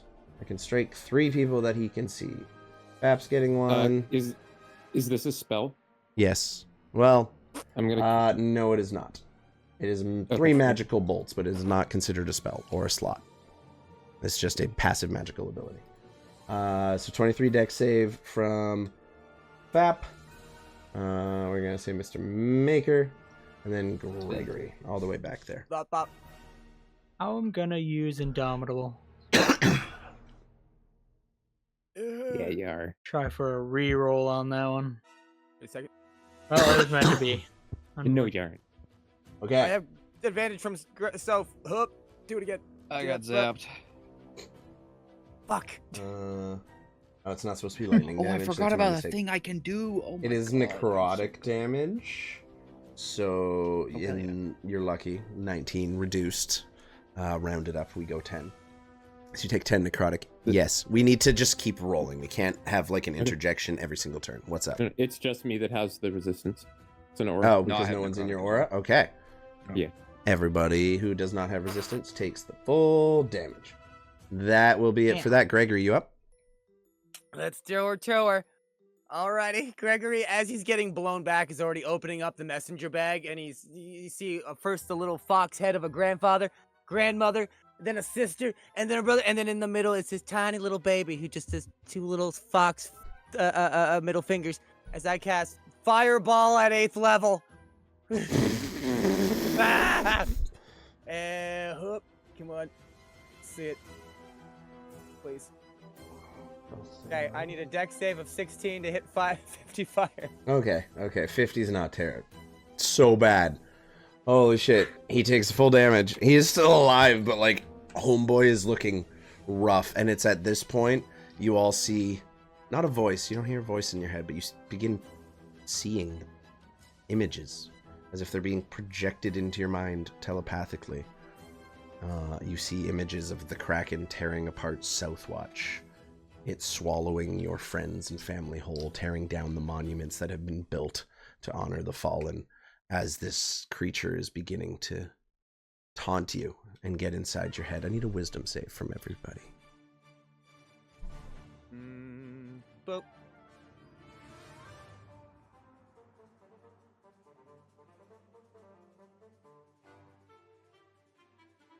Okay. You are filled with a dread that is seeping into your very being as you see all these images flashing before you. Anyone who rolled below a 15 is now afraid of this creature. You have the afraid condition or fear condition. Next up, Gregory, what'd you do? After Fireball, I'm gonna go ahead and just snap my fingers towards the sharks. Mm-hmm. 2 of them are going to start heading towards. Actually, they're going to use their action to dash right up to Stanislav and flank either side of him. Okay. And hopefully, Flankislav. that is exactly what needs to happen. And this guy's just close enough to get a chomp in. Go, buddy, go! Go ahead. They kind of weave around the tentacle that Stanislav is currently wrapped in. Whoop. And we go. Ryan just remembered. What up. Ah, no, never mind. That shark does not go for a bike. He too skate. Okay. Fair enough. That be it for your turn? Yeah, that's me. Okay, next up is him. I believe the only one grappled is Stanny right now. So he's going to take 1 tentacle attack at... it's only 5 feet, so it has to be Farqen. 28. You take 16 points of piercing damage and 2 points of necrotic damage, as the tentacle also wraps around you. However, Danny, as you are wrapped in the tentacle, you feel your whole body just being pulled rapidly as the Kraken opens its mouth and throws you into the very pit, and he's going to try to bite you. I'm not grappled by him right now. Did he not roll the nat 20 against you? When was that? He flung him, didn't he? Oh, he yeeted me. No, he grabbed you again. Oh. Yeah, he rolled a nat 20 on a legendary action. Yeah. Right, yeah. Yep. Okay. Okay. Oh, God. Yeah, he is going to bite you. Okay. That is a 36 to hit. You take 25 points of piercing damage as the teeth clamp down on you. You take 2 points of necrotic damage, reduced to 1 because of your aura, as the teeth rotting, covered in necrotic flesh, sink into your own. And you take no points of acid now, but you can feel the burning sensation of yourself being digested as the Kraken swallows you whole. And you are trapped within its throat as it just tosses you into its gaping maw of necrotic mouth and swallows you whole. So you are... The grapple is now ended, so that's the good. Destroyer. You are blinded and restrained, but you have total cover from any effect outside the Kraken. Every time you start a turn inside of it, you take 12d6 acid damage. Okay. And then with its final action, it has 1 more tentacle. It is going to move forward, now no longer under threat of attack from there. And it is going to F.A.P. I'm at you with a tentacle for its last attack. 26. You take 18 points of bludgeoning damage, 1 point of necrotic. I would say... use my action to uncanny dodge. Okay. So you just avoid that, right? Altogether. I just half the damage. Well, it's 1. Oh, you half everything else. So 9, and then we can't reduce it below 1, so you just take 10 total points, one of which is necrotic. As you are also grappled by the tentacle. Mr. Maker, you watch all of this unfold and realize this combat needs to end fast before you don't have any comrades left. You don't know if you can do it, but you know you can help get someone close. What are you doing? Cool. I have a question first. Who all is frightened at the moment? I know I am. Just you two, I believe, are the only two who failed. Just me and Ryan? Okay. Well, then I am not going to do what I was going to do. I will instead just do my big boy damage at disadvantage because fuck it. Okay. Go ahead and roll. Okay. You said shift for advantage? Or Yep. control for disadvantage? Yes, sir. Was that disadvantage or advantage? That was advantage? 20. Okay, so 16 misses. 25 would... Both of those would hit either way. So. Okay, cool. We get one hit? Both of those would hit. Just one one. is going to be... Oh, one will hit. Yeah, okay. you miss with a 16 on the disadvantage. That one's going to be Branding Smite. Okay. My last 4th level spell slot. Alrighty. So I will go ahead and roll the regular damage first. Mhm. That's 9 plus Branding Smite, which is 46 radiant, so 18 radiant, plus 1d6 from enlarge, another 4, plus I have Arcane Jolt, which once per turn I can do another 4d6. So I'll do 14 on that. And then I want to swing with the backside of the blade. Yep. Which would be not going to hit. No shot. No. The creature kind of reels back in pain as you begin carving into it. Now in the last throes of desperation, your final strike, unable to make purchase. Farqen, it's your turn. I'm no longer prone, right? No, but I grappled? believe you are grappled by the tentacle. Okay. And you just saw what happened to Stanislav. Yeah. I'm gonna use my 3 attacks. My scimitar on the tentacle grappling me. Sounds good. First one. 18. Barely hits, right? No, you need an... Yeah, it does hit, actually. No, 19. I thought it was 19. It's 18. You said 19. No one's rolled second 19. one. It doesn't matter. Yeah. That doesn't hit. That's 9. Unfortunate. I can use... What does my superiority dice do? You have combat Actually- abilities you can do with them. Yeah, I think I can also use... what's the thing called again? Farqen, you have advantage from Stormy. Thank you, Stormy. I'll first do my my last attack with advantage. That one does hit. Okay. Action. You do have action surge as a fighter as well. Yeah, I know. I will use that later. How many people are in my range that I can see? Stanny is the only one of your party you cannot currently see. That and I guess So- F.A.P in the sub, but you can kind of see him through the window anyway. Not F.A.P, UI. Not all robots look the same. That doesn't really matter because it's 18 to hit, isn't it? Yes. So Fortune of the Many would be useless because I can use up to a +3 bonus, so it would still give me a 15. However, I will use my action search. Okay, don't forget to roll damage on your attack that hit before you it's action search. 2 attacks that hit, right? 18 and a 27, yeah. This is the first damage. Mm-hmm. Okay. 14. 6, and then I'll do one more attack with my action search. Your action surge gives you Ooh, a nice pretty. full round of attack.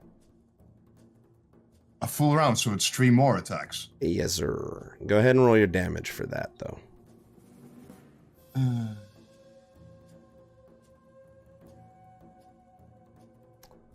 Farqen, So, How do you, a humble, humble hobgoblin from some far-off village somewhere, rise from the very depths of poverty to the ultimate peak of heroism, slay this mighty creature before you? Describe your kill for me.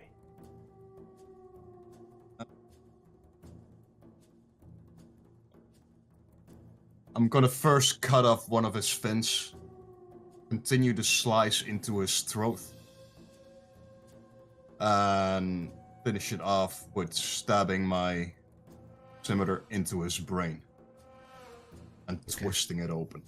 With that critical strike, as the tentacle wrapped around you squeezes tighter and tighter, you swing the scimitar down, and with your backhand reinforcing it, slice clean through it, rendering it useless. It falls limply off your body. You swim full speed towards the side of the creature, hacking into the neck as you do so, carving deeper and deeper and deeper with every single strike until you hear ting echo out from the creature's throat, and you feel your sword hitting steel armor. As you take your blade out the last time, you swim up to the creature's head as it writhes around in pain, grab on, and with all of your strength, drive the blade downward, piercing the top part of the skull. Just at the back, you feel your blade sink in, you crunch, you put more and more of your weight into it until you push it all the way to the hilt, and you twist one final time, and the creature collapses into the ground, waves coming out all around it. You're all pushed back. Stanny, you see just a faint glimpse of light through this hole that was just carved, almost cutting into you. And I need you to roll me a strength check as you try to emerge from this creature.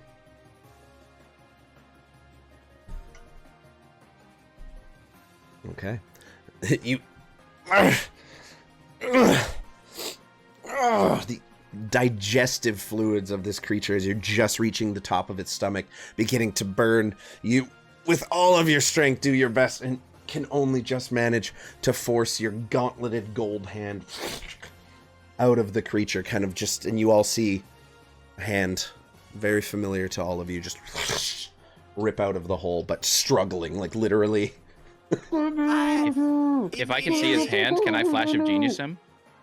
You can, but I'm going to say a 10, even with a 15. Probably not going to do it. Okay. I'll still do it, just in that because he second. would have. Okay, the hand comes out as you Flash of Genius. You see the rest push out to about the elbow. You give him an extra few inches.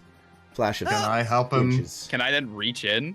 Can I help pull him out? Yes, I will say. Farqen, as you're busy just jamming your blade into the head and kind of twisting it until you're sure this creature is finished off, Mr. Maker, you make your way over. How do you? Big boy. Yeah, how do you remove Stanny from this creature? I want a word picture. I will straight up just take my big, gigantic hand and like fully wrap around his arm and just like just rip and tear him out of there. As you're just tore out of this hole in this creature's gullet that has been made by Farqen, who you see still on top, not willing to remove his blade yet, and you're pulled out of this wound, and you see your party all around you, and your brother still unconscious against the rock. Before we end the session, Stanny, what is your last action now that you are back and free on this mortal plane? Oh, goodness. Is this thing dead? Are we sure it's dead? I kick it. Yeah, I think so. All right, time to find the treasure. He's gonna head towards the cave. No, not me! I just start like fucking running past. Let them do their thing. It's fine. As soon as you say that, I just like stop, look at you. I can't believe it, and I'm just going hug.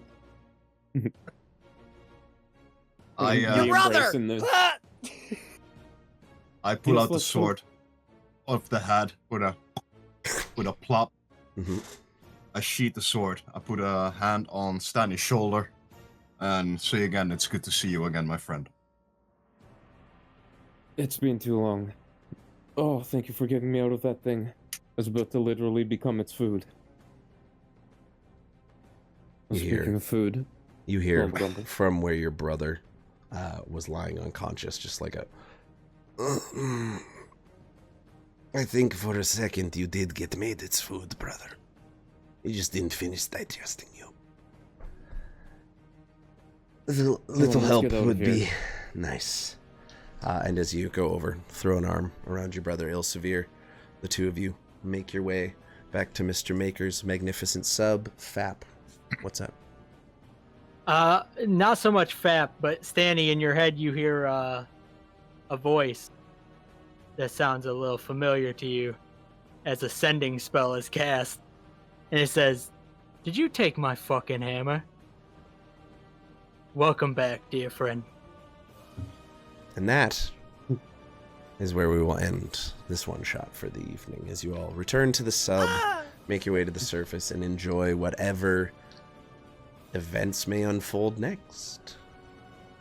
And this may very well be the last. May very well be the last time we get to visit the Magus Imperium, at least in this age.